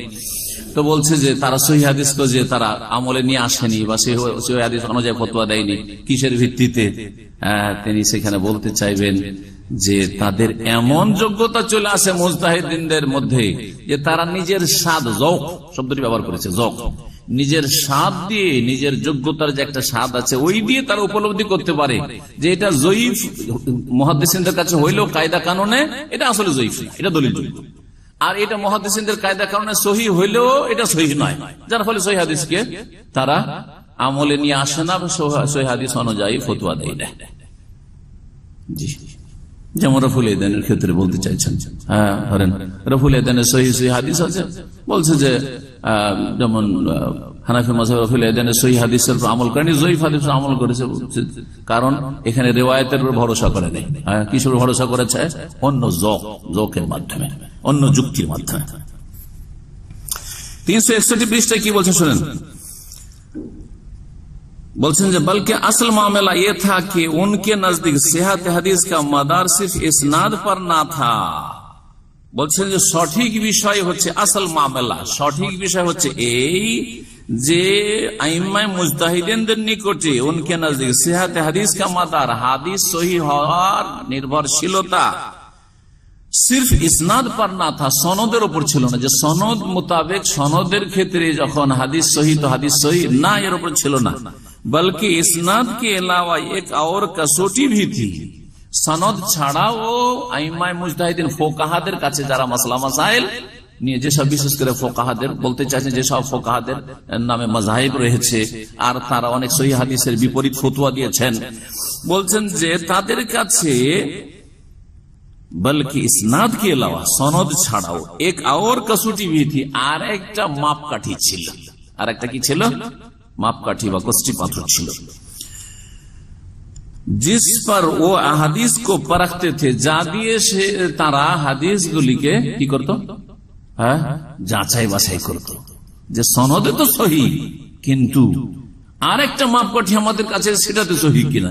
সনদের ক্ষেত্রে তো সহি, কিন্তু আর এক মাপকাঠি আমাদের কাছে আছে, সেটাতে যঈফ কিনা, ইত্যাদি। और जिस हदीस के मुताल्लिक उनको इत्मीनान हो जाता, যে হাদিসটা সম্পর্কে এই ফোকাহায়ে কেরামদের কি হয়ে যেত, হ্যাঁ, তারা নিশ্চিত হয়ে যেতে পারতেন, মোটামুটি আস্থা হইতো কি এই হাকিকত সে আকরাব হয়, এটা সত্যিকার দিনের কাছাকাছি, উসি কো কবুল কর লেতে থে, সেই হাদিসটাকে কি করত? তারা কবুল করে নিত। খা ও খালিস মুহাদ্দিসানা নোক্তা নজর সে মারজু হি কেউ না হোক, যদিও সেটা মুহাদ্দিসিনদের দৃষ্টিভঙ্গিতে দুর্বল হোক না কেন, মারজু রাজে না, প্রাধান্যযোগ্য না, তার উপর অন্য কিছু প্রাধান্য পাচ্ছে তাদের কাছে, তারপরেও তারা রাজে মুহাদ্দিসিনের কাছে যেটি রাজে বেশি শক্তিশালী, বেশি সবল হাদিস, তার উপর অন্যটাকে প্রাধান্য দিয়েছে। ये दूसरी कसौटी कौन सी है? এখন এই দ্বিতীয় মাপকাঠিটা কি? আমি একটু আগে বললাম যক শব্দটা, ওইটাও শুনিয়ে দিই। বলছেন এই দ্বিতীয় মাপকাঠিটা কি, মানে রিওয়ায়াত যে সহিহ যঈফের কায়দা কানুন না, ওটা বাদ দেন, ওটার গুরুত্ব একেবারে হালকা। हम इससे पहले भी इशारतन उसका जिक्र कई मर्तबा कर चुके। বলছেন যে এর আগে কয়েকবার আমি এই বিষয়টি উল্লেখ করেছি যে অন্য আরেকটা মাপকাঠি আছে।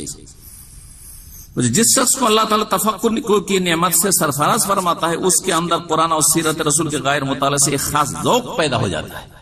যাকে আল্লাহ কোরআন সুন্নাহর গভীর জ্ঞান দান করেন, গভীরতা দান করেন, সেই ব্যক্তির মধ্যে এক খাস ज़ौक़ पैदा हो जाता, তার মধ্যে একটি বিশেষ একটি টেস্টের স্বাদ গ্রহণের যোগ্যতা সৃষ্টি হয়ে যায়।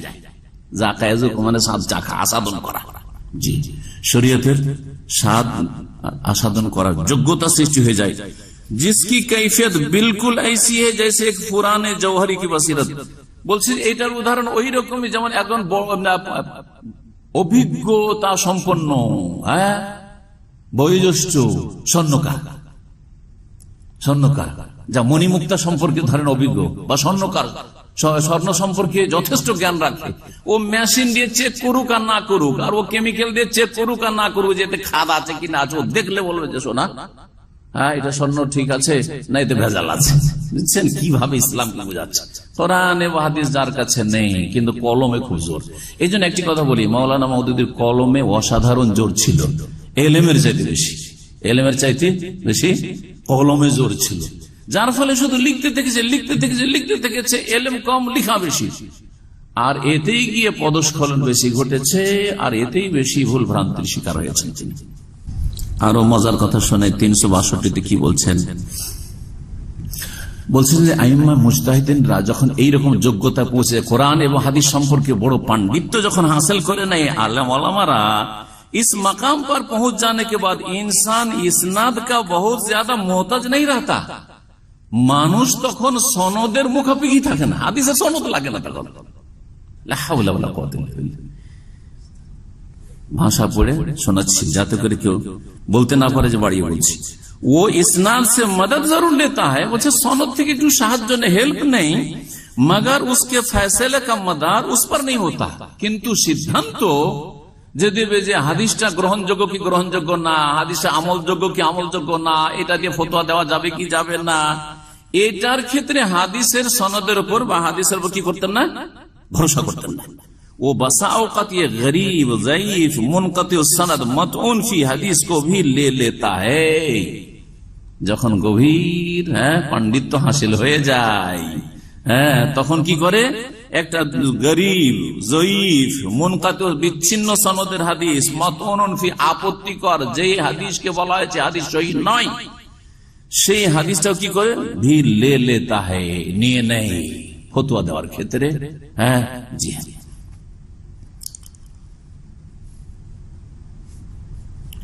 তারপরে বলছেন और बसा औकात वो एक गैर मुअल्लल गैर साज मुत्तसिल सनद मकबूल হাদিস से भी एराज कर जाता है। আর কখনো কখনো কোন কোন হাদিস আছে যাতে কোন রোগ পাওয়া যায়, গैर मुअल्लल, কোন ইল্লত কোন ব্যাধি নেই। গैर সাজ সেটা সাজও নয়, যে সহিহ হাদিসের সংজ্ঞায় 5টি শর্ত আছে। মুত্তাসাল সনদু, বিনাকলিল আদল, তামিদ দাব, গैर মুআল্লিল ওয়ালা সাজিন। এই যে সাজও নয় আর ইল্লতলাও নাই, মুত্তাসিল সনদ মুত্তাসিল আছে, আর স্মৃতিশক্তিও তাদের পূর্ণ অথবা হালকা, মানে হালকা হইল দুর্বল নয়, সেজন্য হাসান, এগুলো সব ঠিক আছে। মকবুল হাদিস সে ভি এরাজ করতা, এইরকম সহিহ হাদিস থেকেও আইমায়ে মুজতাহিদিন আর যাদের ওই রকম গভীর পাণ্ডিত্য হাসিল হয়ে যায়, তারা কি করে, বিমুখ হয়, মুখ ফিরিয়ে নেয়, যে সহিহ হাদিস আমল করবো না। বুঝলেন? জি। এটা আবার কেমন করে হয়, বলছি ये चीज चूंकि सरासर जौकी है। এবার পেয়েছেন শব্দটা, ये चीज, এই যে ফুকাহায়ে কেরামরা সহিহ সহিহ হাদিস সনদের দিক থেকে ওটাকে ছেড়ে দিল, যঈফ হাদিস আমল করলো, আর সেটাই ঠিক। আর আমি ওই তার তো ফয়সালা শুনলেন যে মুহাদ্দিসিনরা সহিহ বললে যে সহিহ হবে জরুরি নয়, আর যঈফ বললে যে যঈফ হবে তাও জরুরি নয়। এই বিষয়টা যে এই যে তারা অন্য একটা মাপকাঠির ওপর নির্ভর করে, অন্য একটা মাপকাঠি দিয়ে মেপে তারা সহিহ যঈফ বা আমল করব কি করব না হাদিসে বল যে সিদ্ধান্ত নিয়েছেন, এটা কিসের ভিত্তিতে? বলছে ये चीज चूंकि सरासर মানে পুরোপুরি, জৌকি হে মানে নিজের স্বাদের উপর নির্ভর করছে। এই স্বাদকে কোরআন এবং হাদিসের ভাষায় কি বলা হয়েছে জানেন? ইত্তিবাউল হাওয়া, প্রবৃত্তির অনুসরণ। আমাকে মনোপুত লাগলো একটি হাদিস,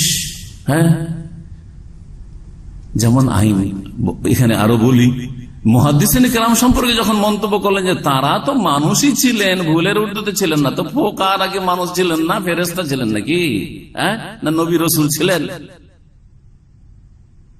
তো তারা যে যৌক দিয়ে, স্বাদ দিয়ে হাদিসকে নেন, আবার হাদিসকে রিজেক্ট করেন, এই ক্ষেত্রে কি তারা ভুলভুক্ত না?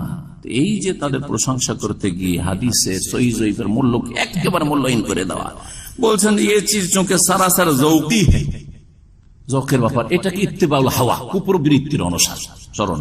এটাকে বলা হয় মা তাহওয়াল আনফুস, ইয়াত্তাবিউনা ইল্লা যান ওয়া মা তাহওয়াল আনফুস। আল্লাহ রাব্বুল আলামিন বলছেন কোরআনে কারীমের কোন সূরা হাফেজ, সূরা নাজম, না সূরা নাজম, ইয়াত্তাবিউনা ইল্লা যান, এরা অনুমানের অনুসারী, ওয়া মা তাহওয়াল আনফুস, আর তাদের মন যা চায়। মন চাই কি, আমাকে যেটা স্বাদ লাগছে সেটা স্বাদ। খাওয়া দাওয়ার ক্ষেত্রে, পোশাকের ক্ষেত্রে আমাকে যেটা মজা লাগছে সেটা আমি করছি, তাই না? আপনাকে যেটা মজা লাগছে সেটা আমাকে মজা লাগে না, আমাকে যেটা মজা লাগছে সেটা আপনাকে মজা লাগে না। এক একজনের স্বাদ দিবার বা চলাফেরার ক্ষেত্রে ভিন্ন ভিন্ন। এটা হচ্ছে মা তাহওয়াল আনফুস। হাদিসের ক্ষেত্রেও মওদুদী সাহেব বলছেন যে এটা হচ্ছে সারাসার যৌকি, স্বাদের বিষয়। যাকে যেটাতে স্বাদ লেগেছে যৌক দিয়ে হাদিসের সহিহ যঈফ নির্ধারণ করবেন। এইটা ওই যে কায়দা কানুন রয়েছে উসুল হাদিস, মুস্তালাহ হাদিসের, এছাড়া ভিন্ন আরেকটি হচ্ছে কসৌটি, মানে মাপকাঠি। জি, এই শুনলেন, আশা করি স্পষ্ট বুঝতে পেরেছেন।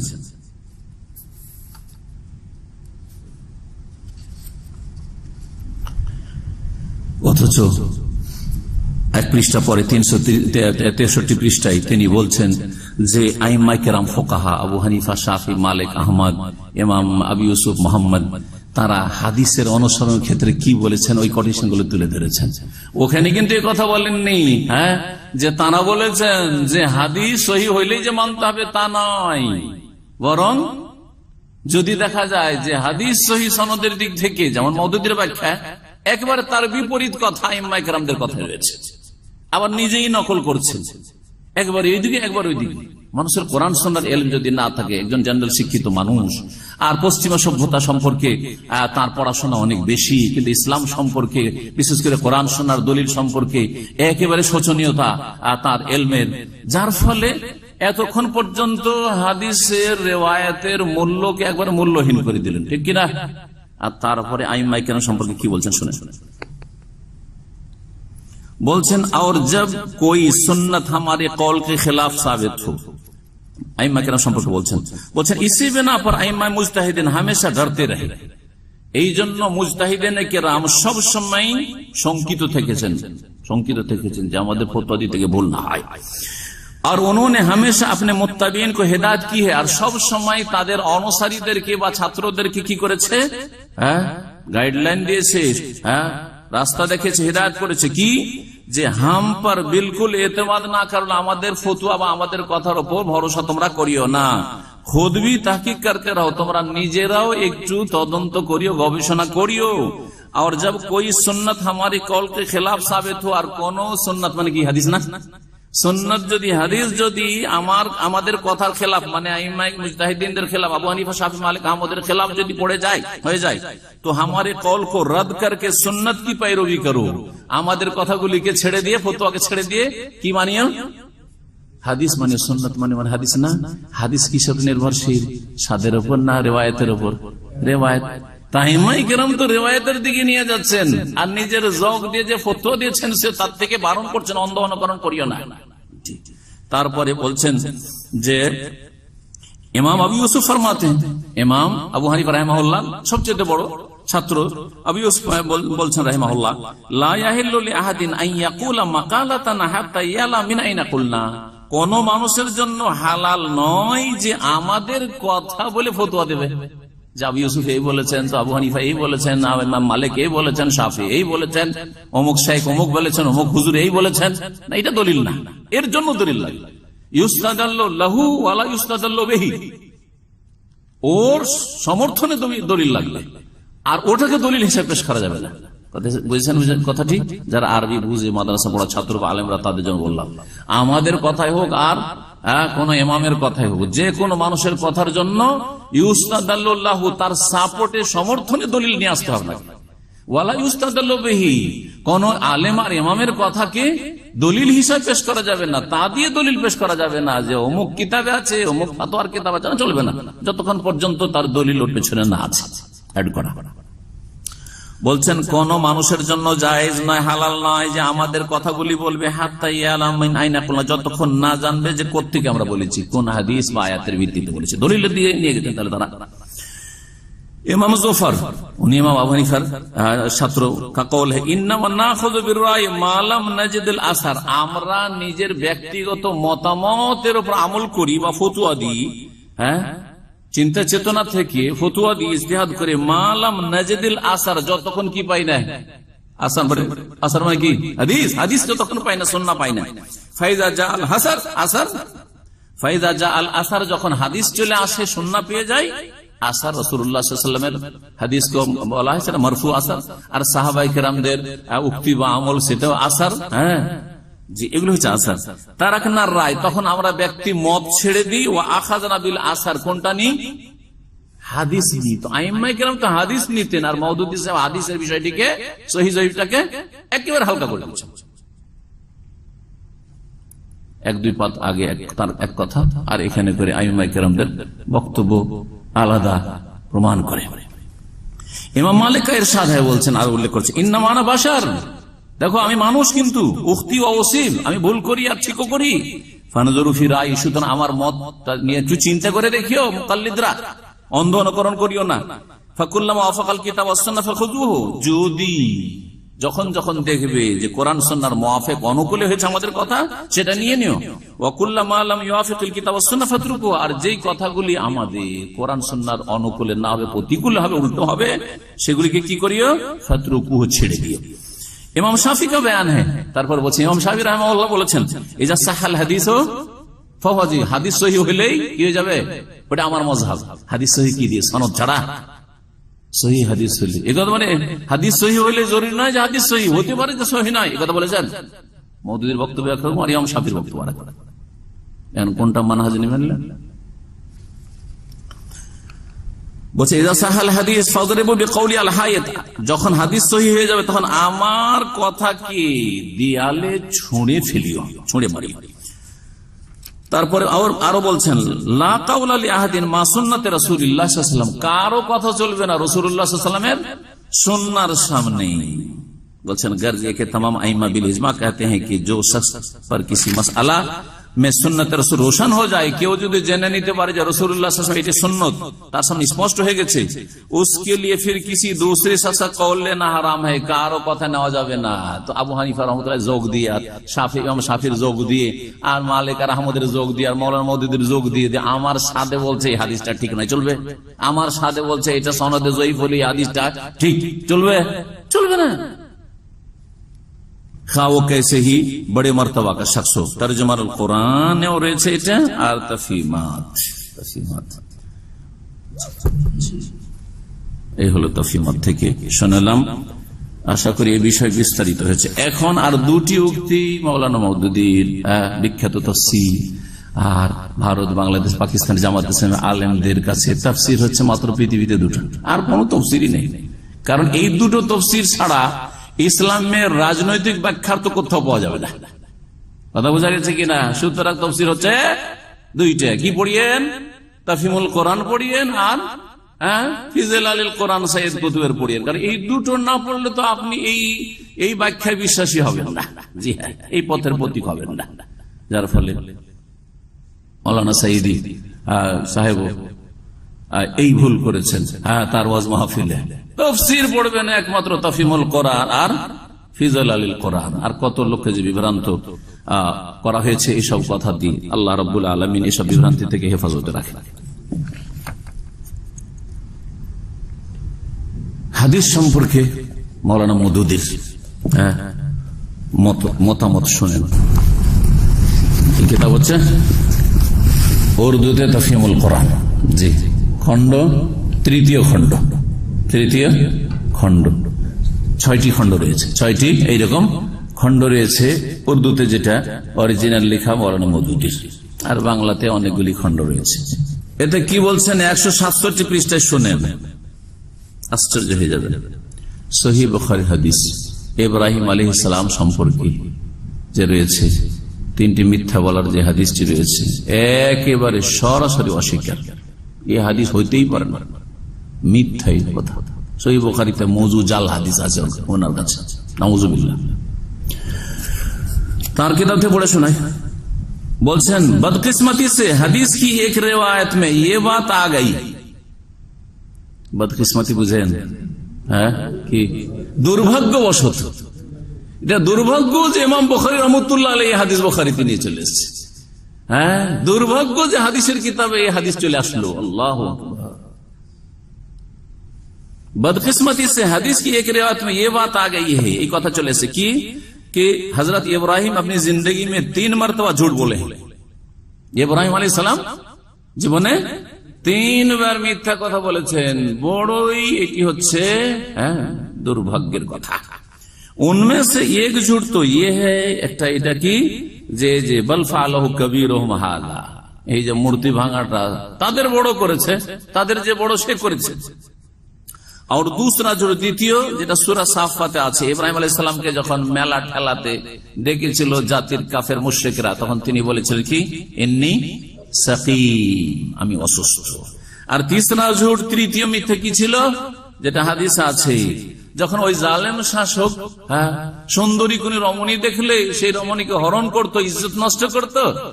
আর যদি দেখতো বিবাহিতা, তোর স্বামীকে তো রাখা যাবে না, স্বামীকে রাখলে তো মুশকিল আছে, তো ওকে খুন করে দিত। তো স্বামী বললে তো খুন হয়ে যেতে হবে। সুতরাং স্বামী স্ত্রী পরিচয় না দিয়ে এক কাজ করি, দিনী বন্ধু তুমি আর আমি তোমার দিনী ভাই, আর এই আল্লাহর জমিনে তোমার আর আমার ছাড়া, আর এই লুত আমার ভাতিজা, এই ছাড়া তিনজন ছাড়া তো আর কোন মুমিন মুসলিম নেই, সব তো কাফের মুশরিক।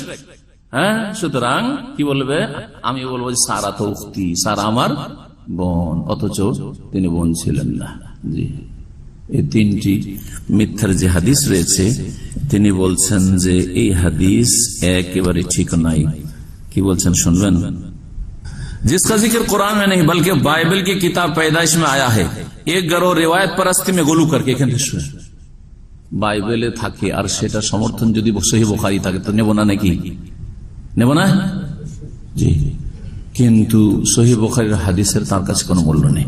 বলছেন এক গরো রিওয়ায়াত परस्ती में गोलू करके इस हद तक पहुंच जाता है, এক দল হাদিসের রিওয়ায়াত বর্ণনা পূজায়, রিওয়ায়াত परस्ती মানে কি?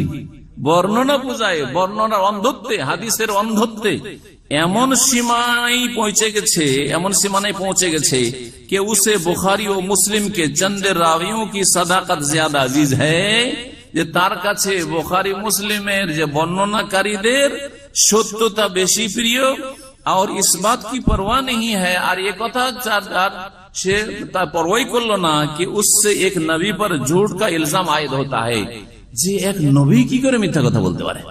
নবীকে মিথ্যা বলা থেকে রক্ষা করতে গিয়ে সহিহ বুখারীর হাদিস কে অস্বীকার করে। অথচ এই তিনটি যে মিথ্যা, বাহ্যিক মিথ্যা, অন্যান্য মুহাদ্দিসিনরা বলেছেন যে এটাকে ওই রকম মিথ্যা বলা হয়, এটাকে তৌরিয়া বলা হয়। এটা কি বলা হয়? তৌরিয়া মানে একটু ঘুরিয়ে পেঁচিয়ে কথা বলা। এর সুন্দর বাংলা আপনার খুঁজে নেবেন, ঘুরিয়ে পেঁচিয়ে কথা বলা। অনেক সময় আমরা ঘুরিয়ে পেঁচিয়ে কথা বলি, একটা বাক্যের দুই রকম অর্থ হয়, দুই রকম অর্থ হয়, বুঝছেন না? শ্রোতা একটা অর্থ বুঝলো আর আমি আর এক অর্থে, আর এক সেন্সে বলেছি, ও অন্যরকম বুঝাতে গেল আর আমি তার অনিষ্ট থেকে বেঁচে গেলাম। হয় কি হয় না? যেমন আপনাকে একজন লোক বলছে, ভাই কিছু টাকার প্রয়োজন, একটু 5,000 রিয়াল দিতে হবে, হেল্প করতে হবে। আপনি জানেন এর হাতে টাকা পড়ে গেলে ওর কাছে আমি জিম্মি হয়ে যাবো, টাকা পাবো না, সম্পর্ক খারাপ হবে, টাকা পাবো না। আর টাকা আপনার কাছে আছে কিন্তু পকেটে নেই, বাড়িতে আছে। টেলিফোন করছে, ভাই আপনার কাছে কিছু টাকা আছে, যদি থাকে তো দেন, খুব হেল্প হবে। এই সময় আপনি বলেন, ভাই আমার কাছে তো টাকা নেই, আর পকেটে আসলে টাকা নেই, পকেটে টাকা নেই। ও কি বুঝলো? যে ধার চেয়েছি, ওর কাছে টাকা নেই, মানে কোথাও নেই, বাড়ি তো নেই, এখানে সবই নেই, মোট কথা ও মালিক নয় টাকা, এটা না বুঝলো? টাকা নেই মানে আমি টাকার মালিক নই, 5,000 নেই আমার মালিকানা, আমি দেবো করতে, ঠিক কিনা? শ্রোতা একরকম বুঝলো, কিন্তু বক্তা কি উদ্দেশ্য করলো? আমার কাছে টাকা নেই মানে আমার সাথে টাকা নেই, ঠিক আছে কিনা? তো এটা ডাহা মিথ্যা এরকম নয়, কিন্তু অনিষ্ট থেকে বাঁচার ক্ষেত্রে অথবা সৎ উদ্দেশ্য হাসিলের ক্ষেত্রে এইরকম মিথ্যা। তো ঠিক এই বিষয়গুলি ঠিক ওই রকম ছিল। ইব্রাহিম আলাইহিস সালাম এই বিষয়গুলি ঠিক এইরকমই ছিল। কেমন করে এরকম ছিল এগুলো আমি তাফসীর করতে গিয়ে বলেছি। এখন বিভিন্ন কথা রয়েছে, তার মধ্যে একটা করে অন্তত ব্যাখ্যা বলে দিই, সহি ব্যাখ্যা, যাতে করে এই মওদুদির বিভ্রান্তি থেকে আর এই ভুল তাফসীর থেকে মানুষ রক্ষা পেতে পারে।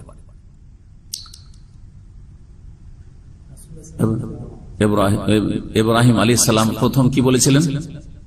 হ্যাঁ, যখন তাকে জিজ্ঞাসা করা হলো যে মান ফাআলা বিহাযা বিআলিহাতিনা ইয়া ইব্রাহিম, ইব্রাহিম আমাদের এই দেবতাদের সাথে, এই আমাদের যে দেবদেবী এদের সাথে কে এই কাজ করলো, ভাঙলো কে?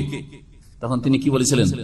বাল ফাআলাহু কাবীরুহুম হাযা ফাসআলুহুম ইন কানু ইয়ানতিকুন, বরং হ্যাঁ তোমরা জিজ্ঞেস করছো আমাকে, তাদের বড়তে করেছে। কে করেছে?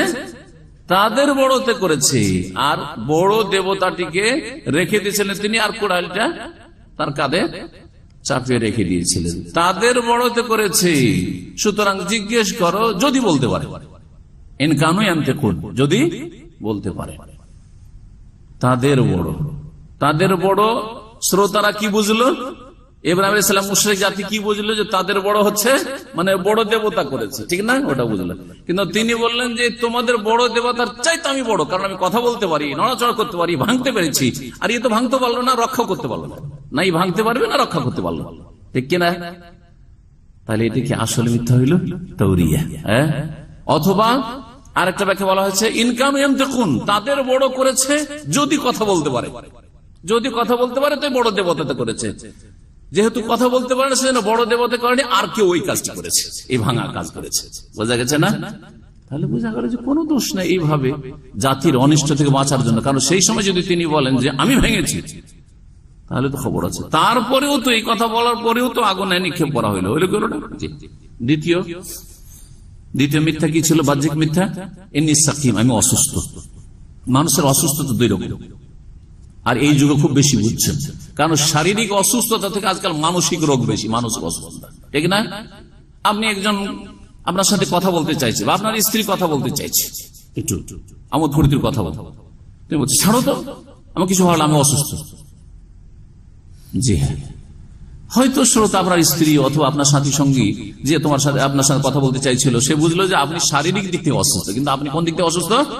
মন খারাপ, আপনার মানসিক দিক থেকে অসুস্থ। হয় না?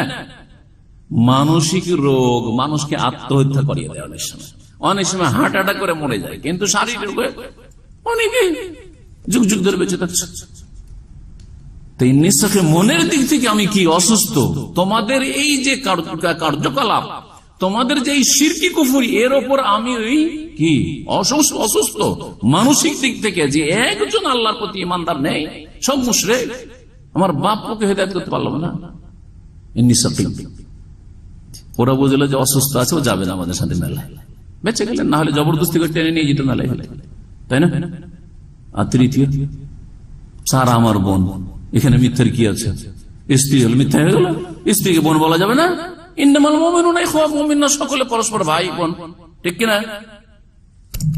এই ব্যাখ্যা তো আর তার এলেমে নাই, সুতরাং কলমে বের হলো না। তখন কি করলেন মাওলানা মওদুদী?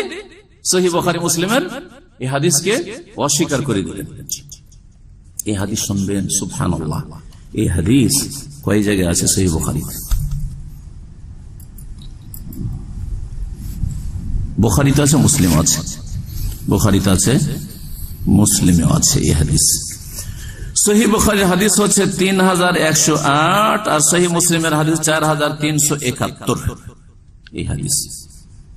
عن ابي هريره ان رسول الله صلى الله عليه وسلم قال لم يكذب ابراهيم النبي عليه السلام قط الا ثلاث كذبات, জীবনে কখনো মিথ্যা বলেননি তিনটি মিথ্যা ছাড়া।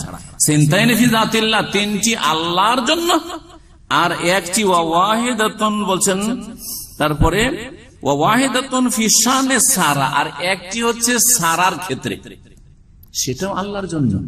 কিন্তু সেখানে যেহেতু ব্যক্তি একটা স্বার্থ আছে, সেজন্য ওটা নিজের দিকে বা নিজের স্ত্রীর সাথে সম্পৃক্ত করলেন। বুঝেন বিষয়টি ভালো করে? তিনটে তো আল্লাহর জন্য বলেছেন। আর স্ত্রীকে রক্ষা করা আল্লাহ সন্তুষ্টির জন্য নয়, স্ত্রীর সম্ভ্রম মানিজ্য রক্ষা করা, আবরু হেফাজত করা, যেই ফরজ, বরং স্ত্রীর ইজ্জতের হেফাজতের জন্য, ছেলে মেয়েদের ইজ্জতের হেফাজতের জন্য কেউ যদি মারা যায়, নিহত হয়, তাহলে সে শহীদ। ওমান কুতিলা দুনা ইরদি ফাহুয়া শাহীদ, সেটাও আল্লাহর জন্য ছিল। কিন্তু তার তাকওয়া, তার আল্লাহ ভীরুতা, তার ঈমান বলছে না, আমার স্ত্রী যদি আমার কাছে থাকে তাহলে তো আমার সম্ভোগের বস্তু, সুতরাং বলবো যে এটা সারার জন্য এই মিথ্যাটা বলা। একটি হচ্ছে সারার ক্ষেত্রে, বা রাসূলুল্লাহ সাল্লাল্লাহু আলাইহি ওয়াসাল্লাম বলেছেন সেটা একটা, যেহেতু নিজের একটা অংশ আছে সেজন্য এটি সারার ক্ষেত্রে বলা হয়েছে। আর বাকি দুটো ছিল তাতে একেবারে কোন নিজের স্বার্থ ছিল না। মূর্তি ভাঙা আল্লাহর জন্য, আর মেলাতে যাব না, তোমাদের শিরকি কুফরি মেলাতে যাব না, হারাম, সেটাও আল্লাহর জন্য। তাতে নিজের কোন ব্যক্তি স্বার্থ সামান্য ছিল না, সেই জন্য এই কথা বলা হয়েছে। এই ছিল হাদিস। 200 পৃষ্ঠা সূরা হজের তাফসীর, সূরা হজের তাফসীরে। আচ্ছা, মাওলানা মওদুদী যে আগের হাদিস যেটা বললাম, কার হাদিস? ইব্রাহিম আলাইহিস সালামের ঘটনার হাদিসটা, ও হাদিসটা 167 পৃষ্ঠা। সূরাটা বলে দিই, কারণ হয়তো বাংলা ভাষীরা বাংলা গিয়ে খোঁজ করবেন, তখন তো খন্ড বলে আর খ্রিস্টান নম্বরে মিলবে না, ঠিক না? সেজন্য জেনে নেওয়া দরকার যে কোন সূরার তাফসিরে কোন আয়াতের তাফসিরে আছে। সূরা আম্বিয়া আর ঘটনা শুরু হয়েছে, এই ঘটনা মূর্তি ভাঙার। আল্লাহর কসম করে বলছি যে তোমাদের মূর্তিগুলির সাথে, প্রতিমাগুলির সাথে আমিও কি করব, কৌশল করব তোমাদের বাড়ি নিজ নিজ বাড়িতে চলে যাওয়ার পরে। ফাজা আলহাম জোজাজান, টুকরো টুকরো করে ভেঙে ফেললেন। ইল্লা কবির আল্লাহম, তবে বড়টিকে ছেড়ে দিলেন। আল্লাহ এলি একজন, যাতে করে বড় দেবতার কাছে তারা ফিরে আসে, ফিরে যায়। কালু, তা বললো মান ফাআলা হাযা বিআলিহাতিনা ইয়া ইন্নাহু লামিনাজ জালিমিন, আমাদের দেবতার সাথে বা দেবদেবীর সাথে এইরকম খারাপ কাজ কে করেছে, খারাপ আচরণ কে করেছে, সে তো একবারে জালেম, সে তো জালেম। কালু, তখন আপোষে বলা বল চলছে, তাদের মধ্যে আপোষে বলা বলি হইল, সামিয়ানা ফাতান, একজন যুবকের কাছ থেকে শুনেছি, এখানে আছে এই শহরে, ইয়াযকুরুহুম, এই দেব দেবীর সমালোচনা করে, ইউকালু লাহু ইব্রাহিম, যার নাম বলা হয়ে থাকে ইব্রাহিম। কালু ফাতু বিহি আলা আইয়ুনিন নাস, ধরে নিয়ে আসো লোকজনের সামনে, লাআল্লাহুম ইয়াশহাদুন, যাতে সবাই দেখতে পায় যে ওর কি শাস্তি আজকে হয়। কালু, তারপরে ধরে নিয়ে আসার পরে তারা বলল, আনতা ফাআলতা হাযা বিআলিহাতিনা ইয়া ইব্রাহিম, হে ইব্রাহিম, তুমি কি আমাদের দেবদেবীর সাথে এই আচরণ করেছো, এগুলোকে চূর্ণ বিচূর্ণ করেছো, ভেঙে ফেলেছো? কালা, তখন তিনি বলেছেন, বাল ফাআলাহু কাবীরুহুম হাযা ফাসআলুহুম ইন কানু ইয়ানতিকুন, আয়াত নম্বর 63 সূরাতুল আম্বিয়া। সুতরাং বাংলাতেও যদি কোনো ভাই দেখতে চান, এই তাফসীর দেখবেন সরাসরি অস্বীকার করছেন আর বলছেন যে এটা হচ্ছে কি বদকিসমতি, মানে দুর্ভাগ্য যে সহিহ বুখারীতে এই হাদিস জায়গা দিয়ে দিয়েছে। তার মানে হাদিস জয়ীফ নয়, কি মিথ্যা, ঘটনাই মিথ্যা টোটাল। 200 পৃষ্ঠাটা আপনাদেরকে একটু শোনাই দিই। সূরা হজ, সূরাতুল হজ্জের প্রথম আয়াতে রয়েছে ভূমিকম্পের কথা, মহাভূমিকম্প, তাই না? এই ভূমিকম্পটা কখন হবে? সহিহ হাদিস, সহিহ বুখারী মুসলিমে রয়েছে যে সেটা, এই ভূমিকম্প কোনটাকে বোঝানো হয়েছে? কিয়ামতের মাঠের বিচার দিবসের দৃশ্যকে বোঝানো হয়েছে, বিচার দিবসের হাসর মাঠের দৃশ্যকে বোঝানো হয়েছে। আর জয়ীফ কিছু রিওয়ায়াত উনি নিয়ে এসেছেন, যেগুলিতে বলা হয়েছে যেই দিন পৃথিবী ধ্বংস হবে, মানে দুনিয়াতে, হাসর মাঠ না, পশ্চিম দিক থেকে সূর্য উঠেছে আর আসমান জমিন সব ধ্বংস হচ্ছে, সেই সময়ের কথা বলা হয়েছে যে আইয়ুহান নাস ইত্তাকু রাব্বাকুম ইন্না জালজালাতাস সাআতি শাইউন আযীম। তাহলে আমাদের সামনে এই আয়াত আর এই আয়াতের দুটো তাফসীর হলো, একটা হচ্ছে কি যে এই ইন্না জালজালাতাস সাআতি, কিয়ামতের ভূমিকম্প, মহাভূমিকম্প, শাইউন আযীম, একটি হচ্ছে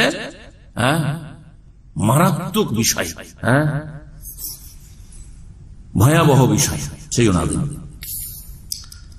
এটা কখন হবে? মওদুদী বলছেন না, বুখারী মুসলিমে যেটা আছে এটা নয়, হাসর মাঠের না। এটা কখন? পশ্চিম দিক থেকে সূর্য উঠবে তখন। আর তারপরে সেখানে তিনি নিয়ে আসছেন যে আলকামা তাবেঈ और साबी इन्हें ताबी के ने बयान की है कि यकुनु जालिका इंदा तुलुई शम्स मिन मागरिबिहा, এটা হবে পশ্চিম দিক থেকে সূর্য ওঠার সময়। তাবেঈর উক্তি, একদিকে তাবেঈনদের উক্তি, দুই একজন বা দু তিনজন, তারা কি বলছেন যে এটা কখন হবে? যেদিন পশ্চিম দিক থেকে সূর্য উঠবে দুনিয়াতেই।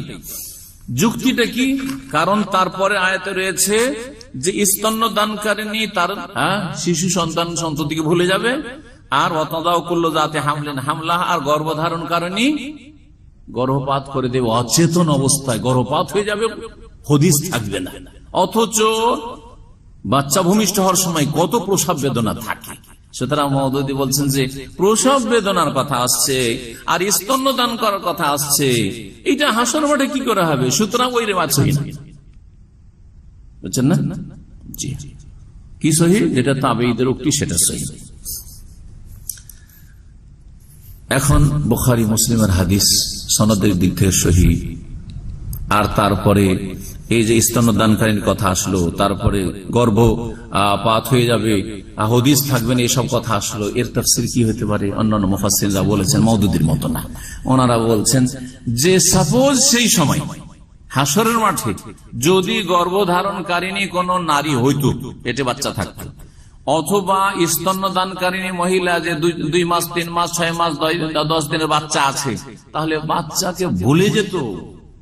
অথচ মা এই এত ছোট শিশুকে ভুলার প্রশ্নই উঠে না, সবকিছু ভুলে যাবে কিন্তু বাচ্চা ভুলবে না, ঠিক না? যদি এটা হতো, কিন্তু সেখানে এটা হবে না সেখানকার, তাহলে কিয়ামতের ভয়াবহতাকে এখানে কি করা হয়েছে, এই সব বাক্যগুলি দিয়ে তুলে ধরা হয়েছে। এই হচ্ছে হাদিস, যে হাদিসটি সহিহ বুখারীতে রয়েছে 3099 নম্বর হাদিস, সহিহ মুসলিমে 327 নম্বর হাদিস। হাদিসটি শোনায়, এই হাদিসকে উনি বলছেন, কি বলেছেন ওটা শুনিয়ে দিন।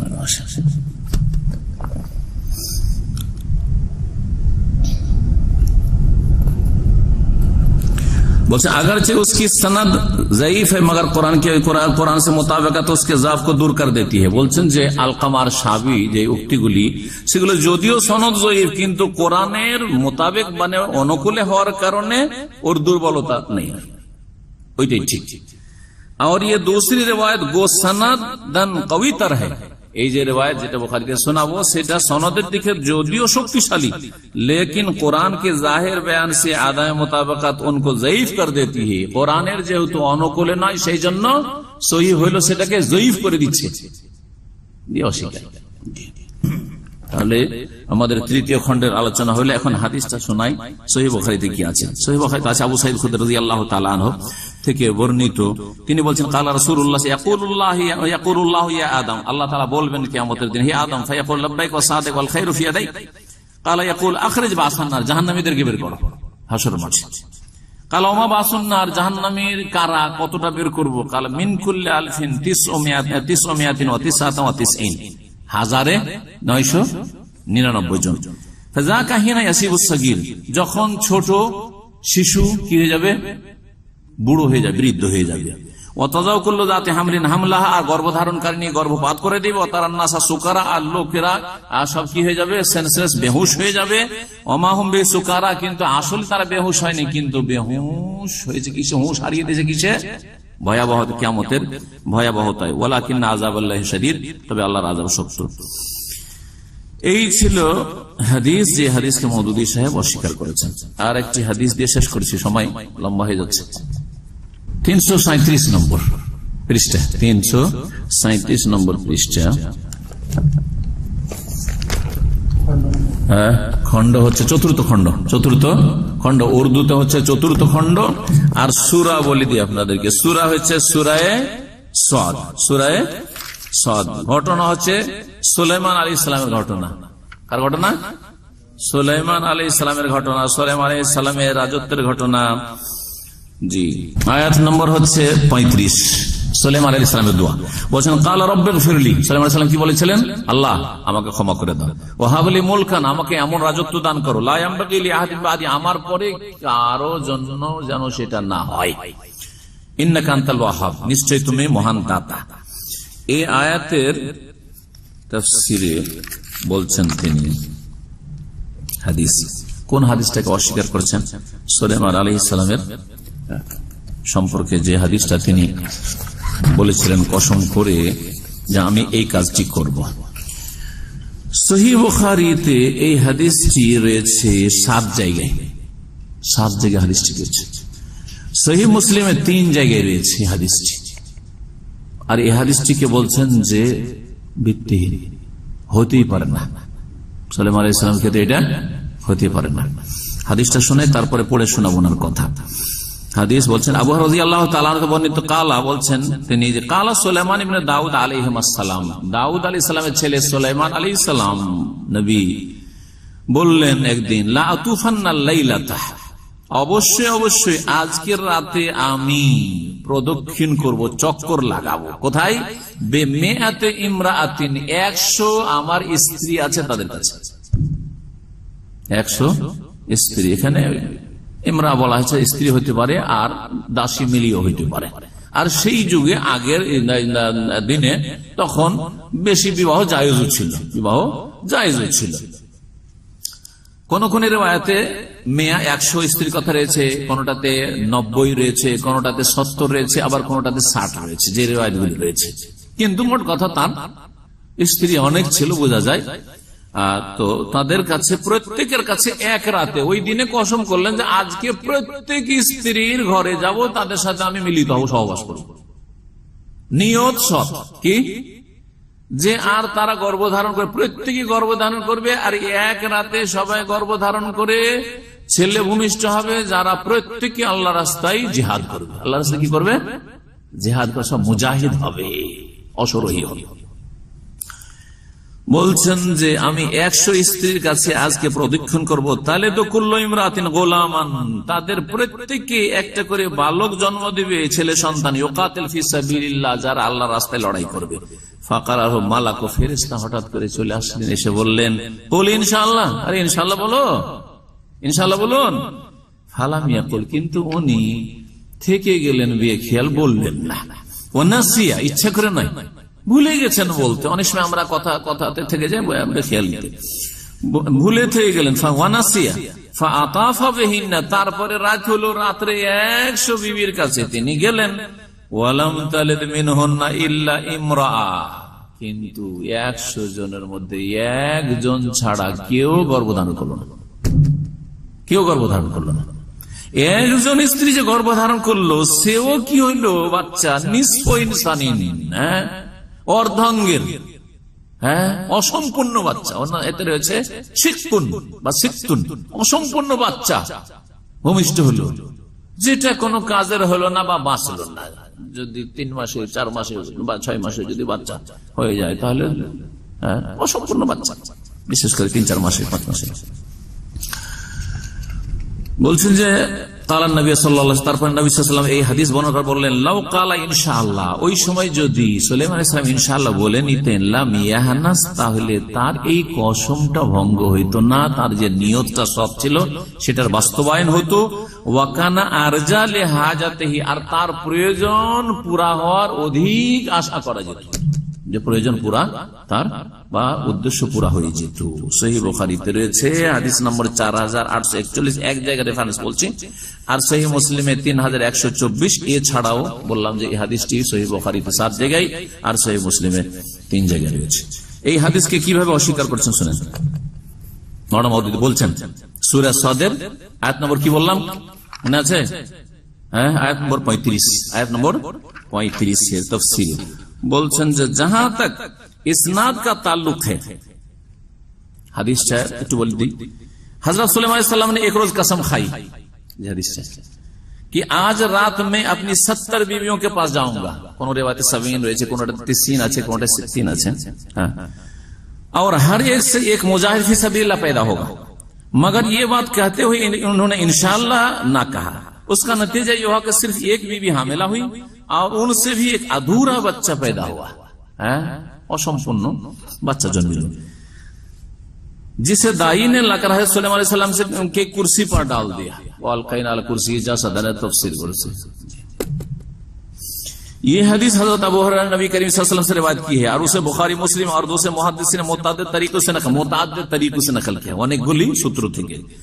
खुद बुखारी में मुख्तलिफ मकामात पर यह रिवायत जिन तरीकों से नकल की गई है, उनमें से किसी में बीवियों की तादाद 60 बयान की गई है, किसी में 70, किसी में 90, किसी में 99 হাদিস আছে, और किसी में 100।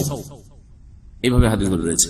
जहां तक इस्नाद का ताल्लुक है, সনদের দিক থেকে বলছে उनमें से अक्सर रिवायत की सनद कवी है, অধিকাংশ হাদিসের সনদ কি হচ্ছে শক্তিশালী, और बेएतबार रिवायत उसकी सेहत में कलाम नहीं किया जा सकता। সনদের দিক থেকে, সহিহ হওয়ার দিক থেকে, হাদিসের দিক থেকে কোনো কথা বলা সম্ভব নয়। लेकिन হাদিস का मजमून सरी अक्ल के खिलाफ है, তবে হাদিসের বিষয়বস্তু কিসের খেলাফ?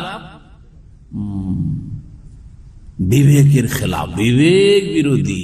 বিবেক দিয়ে ইসলাম কে কি করবে? ইসলামকে বুঝবে। বিবেক, শুধু বিবেককে প্রাধান্য, এদেরকে আকলানি বলা হয়। যারা বিবেককে নকলের ওপর, দলিলের উপর প্রাধান্য দিয়েছে, এই ক্ষেত্রে উনি প্রাধান্য দিয়েছেন। আর পুকার কর কহ রাহা है, বিবেক বলছে, বিবেক বার চিৎকার করে বলছে, মানে বিবেক চিৎকার করছে কিসের বিরুদ্ধে? হাদিসের বিরুদ্ধে। कि ये बात नबी सल्लल्लाहु अलैहि वसल्लम ने इस तरह हरगिज ना फरमाई होगी, এই কথা নবী সাল্লাল্লাহু আলাইহি ওয়াসাল্লাম এইভাবে হারগিজ বলেননি, কখনো কোশ্চিন কালে। হারগিজ মানে কি? কোশ্চিন কালেও বলেননি নবী সাল্লাল্লাহু আলাইহি ওয়াসাল্লাম, কিন্তু বুখারীতে চলে এসেছে হাদিস। जिस तरह वो नकल हुई है, যেমন ভাবে বর্ণিত হয়েছে। बल्कि आपने गालिबन यहूद की ये वाह गोई का जिक्र करते हुए किसी मौके पर उसे बतौर मिसाल बयान फरमाया होगा। ইহুদিদের পাগলামি, আর ইহুদিদের যেসব বকওয়াস, যেগুলোকে বলা হয় যে ভিত্তিহীন কথা, উদ্ভট কথা আলোচনা করতে গিয়ে এক্সাম্পল স্বরূপ, উপমা স্বরূপ বর্ণনা করেছেন, আসলে এইরকম নয়। আর সামনে को ये गलत फहमी लायक हो गई, কিন্তু কোন শ্রোতা সাহাবী ভুল বুঝে নিয়েছেন, সাহাবীর ভুল ধরে নিলেন। এখন আইডিয়াতে অনুমানে বিবেক সাহাবীর ভুল ধরতে বলছে, কিন্তু রেওয়ায়ত সহি হইলো মানতে রাজি না। कि इस बात को हुजूर खुद बतौर वाकया बयान फरमा रहे हैं। उस সাহাবী শ্রোতা বুঝে নিয়েছেন যে নবী সাল্লাল্লাহু আলাইহি ওয়াসাল্লাম হয়তো এটা আসলে ঘটনা হিসেবে বর্ণনা করছেন, ঘটেছে, আসলে ঘটেনি, এটা একটা কি কাল্পনিক কথা বর্ণনা করছেন ইহুদিদের কোন কথা আলোচনা করতে গিয়ে। ऐसी रिवायत को महज सेहत सनद के जोर पर लोगों के हलक से उतारवाने की कोशिश करना दीन को मजहका बनाना है। কত বড় কথা চিন্তা করে বলছেন, এইরকম হাদিসকে শুধু শুধু সনদ সহি হওয়ার ভিত্তিতে জোর করে কণ্ঠনালী থেকে নিচে নামাবেন, মানে কবুল করতে হবে, গ্রহণ করতে হবে, কারণ হাদিস বুখারীতে মুসলিমে আছে। হালাক সে উতারওয়ানে কি কোশিশ করনা, এই যে মানিয়ে নেওয়ার চেষ্টা করে যে হাদিস সহি, দিন কো মদহাকা বানানা হয়, মানে দিন ইসলামকে হাস্যকর বলে করে দেওয়া। এই মানে হাদিস যদি মেনে নেওয়া হয় মওদুদির কাছে, তাহলে দিন ইসলামটা কি হয়ে যায়? হাস্যকর বস্তুতে পরিণত হয়ে যায়। নাউযুবিল্লাহ, নাসালুল্লাহ সালামাত ওয়াল আফিয়া। এই ছিল মওদুদি সাহেবের কথা। তাফহিমুল কোরআনের 2 খণ্ড থেকে এই বিষয়গুলি আপনাদেরকে শোনাইলাম। আর একটা শেষ যেটা 6ষ্ঠ খণ্ড, তাতে আকীদার কিছু বিষয় রয়েছে। আল্লাহর আসমা সিফাত গুণাবলীর ক্ষেত্রে তার আকীদার ক্ষেত্রে বিভ্রান্তি, যেই বিষয় বিভ্রান্তিগুলি সম্পর্ক রয়েছে আকীদা ওয়াসিতিয়ার যে আমাদের কোর্স চলছে ওর সাথে। তো ইনশাআল্লাহ তাআলা মঙ্গলবার শুধু ওই কিতাব থেকে ওই আকীদার বিষয়গুলি, আল্লাহ আরশে কিনা, আল্লাহর আগমন আছে কিনা, এই বিষয়গুলি অস্বীকার করেছে। ইনশাআল্লাহ তাআলা মঙ্গলবারে আল্লাহ তাআলা সহি সালামত যদি রাখে তো বাকিটা পূরণ করে দেব। আর আজকে কথা লম্বা হওয়ার জন্য দুঃখিত। ওয়া জাযাকুমুল্লাহু খাইরান ওয়া বারাকাল্লাহু ফিকুম। আল্লাহ রাব্বুল আলামিন যেন আমাদেরকে হক বুঝার তৌফিক দান করেন, আর হকের সত্যের অনুসরণের তৌফিক দান করেন, এবং বাতিলকে বাতিল বলে বুঝার, ভুলকে ভুল বুঝার তৌফিক দান করে বুঝার তৌফিক দান করেন, এবং ভুলকে ভুল মনে করে তাতে থেকে বেঁচে থাকার তৌফিক দান করেন। আল্লাহুম্মা আরিনাল হাক্কা হাক্কান ওয়ারযুকনা ইত্তিবাআহ ওয়া আরিনাল বাতিলা বাতিলান ওয়ারযুকনা ইজতিনাবাহ। রব্বানা আতিনা ফিদ দুনিয়া হাসানা ওয়া ফিল আখিরাতি হাসানা ওয়া কিনা আযাবান নার। রব্বানা যালামনা আনফুসানা ওয়া ইল্লাম তাগফির লানা ওয়া তারহামনা লানাকুনান্না মিনাল খাসিরিন। রব্বানা ইগফির লানা ওয়া লিইখওয়ানিনা আল্লাযীনা সাবাকুনা বিল ঈমান ওয়া লা তাজআল ফি কুলুবিনা গিল্লাল লিল্লাযীনা আমানু রব্বানা ইন্নাকা রাউফুর রহিম।